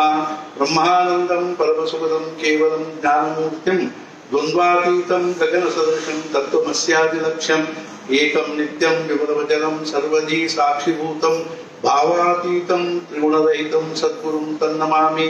ಗುರುರ್ ಬ್ರಹ್ಮ ಗುರುರ್ ವಿಷ್ಣು ಗುರುರ್ದೇವೋ ಮಹೇಶ್ವರಃ ಗುರು ಸಾಕ್ಷಾತ್ ಪರಬ್ರಹ್ಮ ತಸ್ಮೈ ಶ್ರೀ ಗುರವೇ ನಮಃ. ಮಾತಾ ರಾಮೋ ಮತ್ಪಿತಾ ರಾಮಚಂದ್ರ ಸ್ವಾಮಿ ರಾಮೋ ಮತ್ಸಖಾ ರಾಮಚಂದ್ರ ಸರ್ವಸ್ವಂ ಮೇ ರಾಮಚಂದ್ರೋ ದಯಾಳು ನಾನ್ಯಂ ಜಾನೆ ನೈವ ಜಾನೆ ನ ಜಾನೆ. ದಕ್ಷಿಣೇ ಲಕ್ಷ್ಮಣೋ ಯಸ್ಯ ವಾಮೇ ಜನಕಾತ್ಮಜ ಪುರತೋ ಮಾರುತಿರ್ಯಸ್ಯ ತಂ ವಂದೇ ರಘುನಂದನಂ. मनोजवं मारुतुल्यवेगं जितेन्द्रियं बुद्धिमतां वरिष्ठं वातात्मजं वानरयूथमुख्यं श्रीरामदूतं शरणं प्रपद्ये. ध्यायामि ध्यानं समर्पयामि. ಈಗ ಯಾರಾದ್ರೂ ಮುಂದಾಗಲೇ ಫೋಟೋ ಇದ್ರೆ ದೇವರಿದ್ರೆ ನೀವೇನು ಇದು ಮಾಡ್ಬೇಕು. ಫೋಟೋ ಇದ್ರೆ ದೇವರಿದ್ರೆ ಆಮೇಲೆ ಏನಂದ್ರೆ ಮಾರುತಿ ಇರ್ತದ ಆ ಮಾರುತಿ ಅರ್ಶನ ಕುಂಕುಮ ಏರಿಸ್ರಿ. ನಾನು ಕಾಯಿ ಹಚ್ಕೊಡ್ತೀನಿ ಅಂತ ಮಹಾರಾಜ ಪಾಲ್ತಕ ಮತ್ತು ಮಾರುತಿ ಕೂಡ ನಿಮ್ ನಿಮ್ಮ ಮುಂದೆ ದೇವರಿದ್ರೆ ದೇವರಿಗೆ ಹರಿದ್ರಾಮ ಸಮರ್ಪಯಾಮಿ, ಹರಿದ್ರಾ ಕುಂಕುಮ ಸಮರ್ಪಯಾಮಿ, ಅಲಂಕಾರಾರ್ಥ ಅಕ್ಷತಾನ್ ಸಮರ್ಪಯಾಮಿ. ಹೂವು ಹೂ ತುಳಸಿ ಅದ ಏನಾಗ್ತದೆ ನಾನಾ ವಿಧ ಪರಿಮಳ ಪತ್ರ ಪುಷ್ಪಾಣಿ ಸಮರ್ಪಯಾಮಿ. ಊದಿನ ಕಡ್ಡಿ ಇದ್ರೆ ಊದಿನ ಕಡ್ಡಿ ಬೆಳಗ್ರಿ. ಧೂಪ ಗ್ರಹಪಯಾಮಿ. ದೀಪ ಇದ್ರೆ ನಿರಂಜನದು ಇಟ್ಕೊಂಡಿದ್ರೆ ದೀಪಂ ದರ್ಶಯಾಮಿ.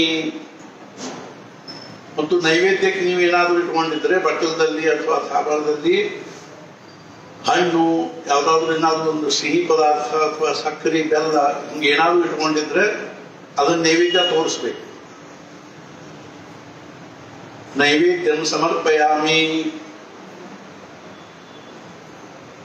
ಆಮೇಲೆ ನೀವು ಒಂದು ತಟ್ಟೆಯಲ್ಲಿ 2 ನೀರಾಂಜನ ಹಾಕೊಂಡಿದ್ರೆ 2 ನೀರಾಂಜನ ಹಚ್ಚಿ ಇದಂ ಫಲಮಯ ದೇವ ಸ್ಥಾಪಿತಂ ಪುರತಸ್ತವ ತೇನ ಮೇ ಸಫಲಾವಾಪ್ತಿರ್ಭವೇ ಜನ್ಮನಿ ಜನ್ಮಮಿ ಜನ್ಮನಿ ಪೂರ್ಣ ಫಲಂ ಸಮರ್ಪಯಾಮಿ. ನಿಮ್ಮ ಮುಂದಿಟ್ಕೊಂಡಿರೋ ಕಾಯಿಗೆ ಅರಿಶಿನ ಕುಂಕುಮ ಏರಿಸಬೇಕು, ಅಕ್ಷತ ಏರಿಸಬೇಕು, ಆ ಕಾಯಿ ಸ್ಪರ್ಶ ಮಾಡಬೇಕು.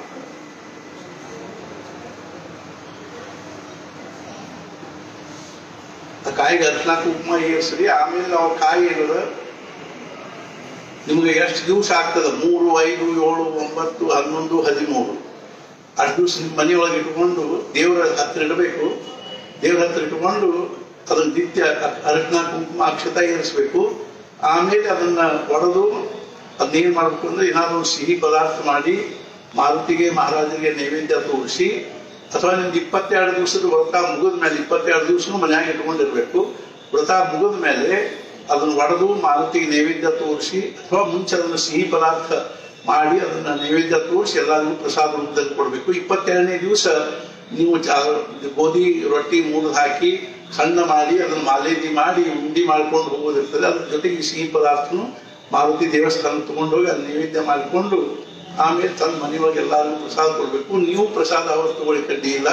ಪ್ರತಿ ದಿವಸ ಹುರ್ಕಡ್ಲಿ ಮತ್ತು ಹುರ್ಕಡ್ಲಿ ಬೆಲ್ಲದೇನು ನೈವೇದ್ಯ ತೋರಿಸಿ ಅದನ್ನ ನೀವು ತಗೋಬಾರ್ದು. ಅದನ್ನ ತನ್ನ ಮನೆಯೊಳಗೆ ಎಲ್ಲರಿಗೂ ಕೊಡ್ಬೇಕು. ಹೋಗೋ ಮುಂದೆ ಒಂದು ಬಟ್ಟದ ಹಾಕೊಂಡು ಹೋಗ್ಬೇಕು. ಜೊತೆಗೆ ಒಂದು ಧ್ವನಿ ತಗೊಂಡು ಹೋಗ್ಬೇಕು, ದ್ರೋಣ.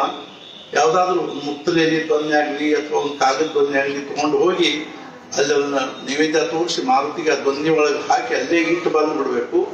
ಇಲ್ಲಾಂದ್ರೆ ಅಲ್ಲಿ ಯಾರು ಇದ್ದಿದ್ದಿಲ್ಲ ಅಂದ್ರೆ ತಗೊಂಡು ಬಂದು ಮನೆಯೊಳಗೆ ಎಲ್ಲರಿಗೂ ಪ್ರಸಾದ ಕೊಡಬೇಕು. ಆಮೇಲೆ 11 ಪ್ರದಕ್ಷಿಣೆ ಹಾಕಬೇಕು. ಆ ದೇವಸ್ಥಾನದಲ್ಲಿ ನಿಮ್ಗೆ ಎಲ್ಲಿ ಕೂಡ್ಲಿಕ್ಕೆ ಅನುಕೂಲ ಅದನೋ ಅಲ್ಲಿ ಒಟ್ಟು ಆ ದೇವಸ್ಥಾನದಲ್ಲಿ ಎಲ್ಲಾದ್ರೂ ಒಂದ್ ಕಡೆ ಬಾಜು ಕೂತ್ ಸಹಿತ ಹನುಮಾನ್ ಚಾಲಿಸ ಅಂದ್ರೆ ನಡೀತದೆ. ಹೋಗೋ ಮುಂದೊಂದು ತುಪ್ಪದ ದೀಪ ತಗೊಂಡು ಹೋಗ್ಬೇಕು. ಧ್ವಜದ ಸ್ವಲ್ಪ ತುಪ್ಪ ತಗೊಂಡು ಹೋಗ್ಬೇಕು. ಆ ತುಪ್ಪದ ದೀಪ ನಿಮ್ಗೆ 11 ಸಲ ಹನುಮಾನ್ ಚಾಲಿಸ ಮತ್ತು 11 ಪ್ರದಕ್ಷಿಣೆ ಆಗುವವರೆಗೂ ಆ ದೀಪ ಉರಿತಾ ಇರಬೇಕು. ಸ್ವಲ್ಪ ನಡಕ್ ತುಪ್ಪ ಹಾಕೋತಿರ್ಬೇಕು. ಅಕಸ್ಮಾತ್ ನೀವು ಕೂಡೋದು ಒಂದ್ ಕಡೆಗೆ ದೀಪ ಒಂದ್ ಕಡೆಗೆ ಇಡುದಾದ್ರೂ ಸಹಿತ ನೀವು ಹಂಗ ಅನ್ಕೋತ ಬಂದು ದೀಪಕ್ಕೆ ತುಪ್ಪ ಹಾಕಿ ಹೋಗಿ ಮತ್ತೆ ಕೂಡ್ಲಿಕ್ಕೂ ಅಡ್ಡಿ ಇಲ್ಲ. ಅರ್ಥಾತ್ ಏನು ಅಂದ್ರೆ ಈ ರೀತಿಯಾಗಿ ಮಾಡಿ ಆಮೇಲೆ ಬರೋ ಮುಂದೆ ಏನಂದ್ರೆ ಆ ತುಪ್ಪದ ಬತ್ತಿ ಅಲ್ಲಿ ಕೆಳಗೆ ಹಾಕಿ ಒಂದ್ ಕಡೆಗೆ ಎಲ್ಲರೂ ಹಾಕೋದಿದ್ರೆ ಅಲ್ಲಿ ಹಾಕಿ ಬರೋ ಮುಂದೆ ನೀವೇನದ ನಿಮ್ ಬಾಟ್ಲ ಅರ್ಥಾತ್ ಮತ್ತೆ ಎಲ್ಲ ತಗೊಂಡ್ಬರ್ಬೇಕು. ಅರ್ಶನ ಕುಂಕುಮದ್ದು ಅಕ್ಷತ ಅದು ಎಲ್ಲ ತಗೊಂಡ್ ಬರ್ಬೇಕು. ಆಮೇಲೆ ಮನಿ ಯಾವಾಗ ನೀವು ಇದನ್ನ ಕೈಯಾಗಿ ತಗೋತೀರೋ ಪೂಜಾ ಸಾಹಿತ್ಯ ಆಗಿನಿಂದ ಹಿಡ್ಕೊಂಡು ತಿರುಗಿ ತಂದ ಪೂಜಾ ಸಾಹಿತ್ಯವನ್ನ ಆ ಸ್ಥಾನದಲ್ಲಿ ಇಡೋವರೆಗೂ ಮೌನವಾಗಿರ್ಬೇಕು. ಯಾರ ಜೊತೆಗೂ ಯಾವುದೇ ಕಾರಣಕ್ಕಾಗಿ ಮಾತಾಡಬಾರ್ದು. ಮತ್ತು ಮೌನವಾಗಿ ಹೋಗಿ ಮೌನವಾಗಿ ಬರ್ಬೇಕು ಅಂದ್ರೆ ಶ್ರೀರಾಮ್ ಜಯರಾಮ್ ಜಯ ಜಯರಾಮ್ ಅನ್ಕೋತ ಹೋಗ್ಬೇಕು, ಅನ್ಕೋತ ಬರ್ಬೇಕು. ಆ ವಸ್ತುಗಳನ್ನಲ್ಲಿ ಅಂದ್ರೆ ಬಟ್ಲು ಅಥವಾ ಅರ್ಶನ ಕುಂಕುಮ ಅಕ್ಷತ ಅದು ಎಲ್ಲ ಇಟ್ಟು ಬಳಕೆ ಒಂದು ಮಾಲಿ ಜಪ ಮಾಡಿ ಆಮೇಲೆ ಮೌನವನ್ನು ಬಿಡಬೇಕು. ಈ ಪದ್ಧತಿಯಲ್ಲಿ ನೀವು ಅಲ್ಲಿ 21 ದಿವಸ ಆದ್ಮೇಲೆ 22ನೇ ದಿವಸ ಏನಾದ್ರು ಅಷ್ಟು ಬೇಗನೆ ಬೆಳಿಗ್ಗೆ ಹೋಗೋ ಕಾರಣ ಇಲ್ಲ. ನಿಮ್ದು ಮಾಲಿದಿ ಉಂಡಿ ಆಯಿತು ಅಂದ್ರೆ ಆ ರೊಟ್ಟಿಯಿಂದ ಉಂಡಿ ಮಾಡಿ ಅದನ್ನ ಆ ಬೆಲ್ಲ ಏನು ಇಟ್ಕೊಂಡಿರ್ತೀವಿ ಒಂದು ಅರ್ಧ ಕಿಲೋ ಬೆಲ್ಲ ಇಟ್ಕೊಂಡಿರ್ಬೇಕು. ಒಂದು 1/4 ಕಿಲೋ ಕಡ್ಡಿ ಇರ್ತದೆ. ಅದ್ರೊಳಗೆ ಏನ್ ಬೆಲ್ಲ ಉಳಿದಿರ್ತದನೋ ಅದರ ಬೆಲ್ಲ ಅದ್ರೊಳಗೂ ಹಾಕಬೇಕು. ತುಪ್ಪ ಇಟ್ಕೊಂಡಿರ್ತೀವಿ ನೀವು ದೀಪಕ್ಕಾಗಿ. ಇದನ್ನ ಬೇರೆನೇ ದಿನ ನಿಮ್ಮ ಮನೆಯೊಳಗೆ ಹೋಗಿ ಅಥವಾ ಎಲ್ಲಿ ತುಪ್ಪಿದ್ದಲ್ಲಿ ಹೋಗಿ ಹಾಕೊಂಡು ಬಂದು ಹಿಂಗೆಲ್ಲ ಮಾಡಂಗಿಲ್ಲ. ಅದಕ್ಕೆ ಬೇಕಾಗುವಷ್ಟು ತುಪ್ಪ ಮುಂಚೆ ಇಟ್ಕೊಂಡ್ಬಿಟ್ಟಿರ್ಬೇಕು. ಆ ಉಳಿದ ಬೆಲ್ಲ ತುಪ್ಪ ಅದಕ್ಕೆ ಹಾಕಿ ಬಿಡ್ಬೇಕು ನೈವೇದ್ಯ ಮಾಡ್ಲಿಕ್ಕೆ. ಅಂದ್ರೆ ಅವ್ರು ಬೇರೆ ಯಾರು ಅದ್ರೊಳಗಿಂದ ಏನ್ ಮಾಡಿರ್ಬಾರ್ದು ಅಂದ್ರೆ ಉಪಯೋಗ ಮಾಡ್ಕೊಂಡಿರ್ಬಾರ್ದು. ಆ ರೀತಿಯಾಗಿ ಇಟ್ಕೊಂಡು ವ್ಯವಸ್ಥಿತವಾಗಿ ಶ್ರದ್ಧೆಯಿಂದ ಭಕ್ತಿಯಿಂದ ನಿಮ್ಮ ಮನಸ್ಸಿನಾಗ ಏನಾದ್ರೂ ಒಂದು ಮನೋಕಾಮನೆ ಇಟ್ಕೊಂಡು ಮಾಡಿದ್ರು ಸಹಿತ ಮಾರುತಿ ಅನುಗ್ರಹದಿಂದ ಅದು ಪೂರ್ಣ ಆಗ್ತದೆ ಅನ್ನೋದನ್ನೇ ಯಾರು ಇದು ವೃತ್ತವನ್ನ ಹೇಳಿದಾರಲ್ಲ ಆ ಸತ್ಪುರುಷರು ಅರ್ಥಾತ್ ಅವ್ರ ಅಂತಾಲ ಏನು ಅಂದ್ರೆ ಮಾರುತಿ ಅನುಗ್ರಹದಿಂದ ಆ ವ್ರತ ಅದು ನಿಮ್ಮ ಮನೋಕಾಮನಾನು ಪೂರ್ಣ ಆಗ್ತದೆ. ಒಂದ್ಸಲ ಅದಾಗಿಲ್ಲ ಅಂತ ಅನ್ಸಿದ್ರು ಮತ್ತೊಂದ್ಸಲ ಮಾಡಬೇಕು.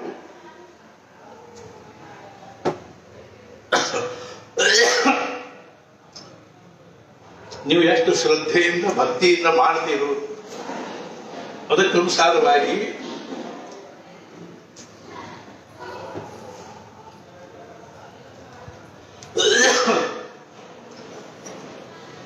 ಮನೋಕಾಮನ ಪೂರ್ಣ ಆಗ್ತದೆ. ಈಗ ನೀವು 2 ನೀರಾಂಜನೆ ಹಚ್ಚಿದ್ರೆ ಅಲ್ಲಿ ಆರತಿ ಮಾಡಬೇಕು. ದೇವರಿಗೆ ಆರತಿ ಮಾಡಿ ಅದನ್ನು ಮತ್ತಿಟ್ಟು ಆಮೇಲೆ ಏನಂದ್ರೆ ಅಕ್ಷತಾ ಏರಿಸಿ ನೀವು ಎಲ್ಲಿ ಇದ್ದೀರೋ ಅಲ್ಲೇ ಎದ್ದು ನಿಂತು 3 ಪ್ರದಕ್ಷಿಣೆ ಹಾಕಬೇಕು. ಈಗ ನೀವು ಸಹಿತ ಎದ್ದು ಪ್ರದಕ್ಷಿಣೆ ಹಾಕಿ ನಮಸ್ಕಾರ ಮಾಡಿ ಮತ್ತೇನದನ್ನು ಕೂಡಬೇಕು.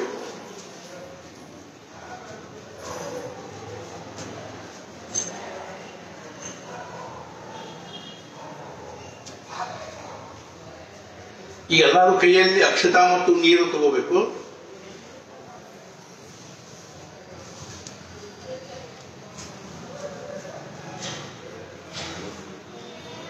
यशस् नृत्याचनामूर्त्या तपः पूजा क्रियादिषु बदलायाಗ ಇಟ್ಕೊಂಡ್ರೆ ಅಕ್ಷತ तपः पूजा क्रियादिषु न्यूनं संपूर्णतां याति सत्यो वंदेत मंचुतं मंत्रहीनं क्रियाहीनं भक्तिहीनं च सद्गुरो मारुते यत्पूजितं मया देव परिपूर्णं तदस्तु मे अनेन यथा ज्ञानेन यथा मृतोपचार द्रव्यैः कृत पंचोपचार पूजनेन हनुमद्व्रतेन हनुमद्व्रत संकल्पेन सद्गुरुनाथ प्रियतां श्री आंजनेय स्वामी प्रियतां ನೀರು ಬಿಡ್ರಿ ಹನುಮತ್ ಪ್ರಿಯತಾಂ ತತ್ಸತ್ ಬ್ರಹ್ಮಾರ್ಪಣಮಸ್ತು. ಎಲ್ಲರೂ ಕೈ ಮುಗಿಬೇಕು.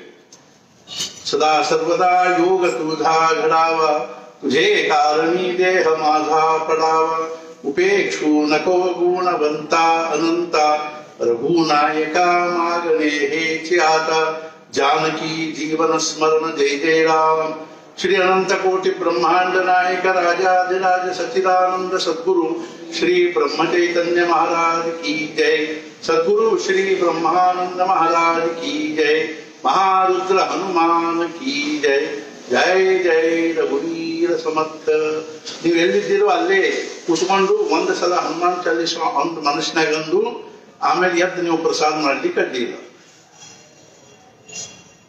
ಈಗ ಅದ್ಯ ಆರಭ್ಯ ಶ್ರೀ ಸದ್ಗುರು ಬ್ರಹ್ಮ ಚೈತನ್ಯ ಮಹಾರಾಜ ಶ್ರೀ ಸದ್ಗುರು ಬ್ರಹ್ಮಾನಂದ ಮಹಾರಾಜ कृपा प्रसाद सिद्ध्यर्थम परम पूज्य बेलसरे बाबा रचित सर्व ग्रंथ वाचनम अहम कन्नड़ भाषायां करिष्ये.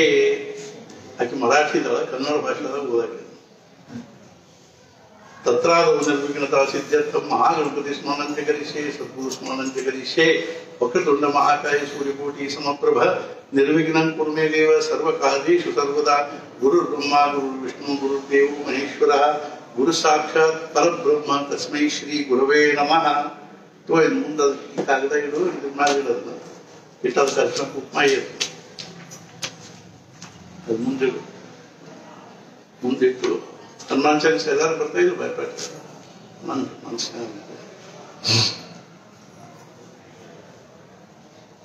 ಅರ್ಶನ ಕುಂಕುಮ ಕೊಡಿ.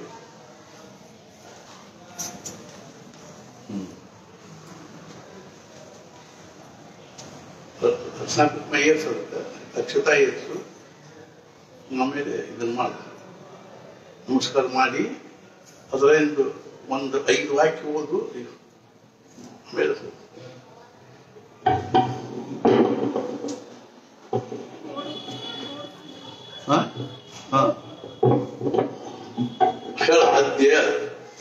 अद्य आरभ्य आजीवन पर्यंतम तदल अहम एकम मधुर भक्ष्यम न सेवनम न करिष्ये. ಯಾವುದು ಜಿಲೇಬಿ ಮಧುರ ಭಕ್ಷ್ಯಂ ನ ಕರಿಷ್ಯೆ. ನೀರು ಬಿಡು. ನಿನ್ನ ಮತ್ತೂರು ಹೆಣ್ಮಕ್ಳಿಗೆ ಸಂಕಲ್ಪ ಮಾಡ್ತೀನಿ. ಒಂದು ಮಧುರ ಭಕ್ಷ್ಯ, 2 ಪಲ್ಯ, ಆಮೇಲೆ ಒಂದು ಕರೆದದ್ದು ಒಂದು ಬೋಂಡ. ಇವನ್ ಬಿಡ್ಲಿಕ್ಕೆ 5 ಮಂದಿ ಹೆಣ್ಮಕ್ಳು ಸಂಕಲ್ಪ ಮಾಡ್ಯಾರ. ಒಬ್ಬಾಕಿ ಬಾದಾಮ್ ಪುರಿ ತಿನ್ನಂಗಿಲ್ಲ, ಒಬ್ಬಾಕಿ ಜಿಲೇಬಿ ತಿನ್ನಂಗಿಲ್ಲ, ಒಬ್ಬಾಕಿ ಬದ್ನಿಕಾಯಿ ಇಲ್ಲ, ಒಬ್ಬಾಕಿ ಆಲೂಗಡ್ಡೆ ಇಲ್ಲ, ಒಬ್ಬಾಕಿ ಬೆಂಡಿಕಾಯಿ ಇಲ್ಲ, ಒಬ್ಬಾಕಿ ಚೌಳಿಕಾಯಿ ಇಲ್ಲ.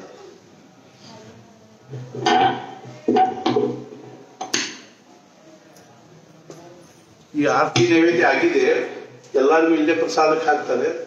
ಅರ್ಥಾತ್ ಪರಸ್ಥಳದಿಂದ ಬಂದಿರತಕ್ಕಂಥ ಭಕ್ತರೆಲ್ಲರೂ ಈ ಕಡೆ ಕೂಡಬೇಕು, ಆಶ್ರಮವಾಸಿಗಳೆಲ್ಲ ಈ ಕಡೆ ಕೂಡ್ತಾರೆ.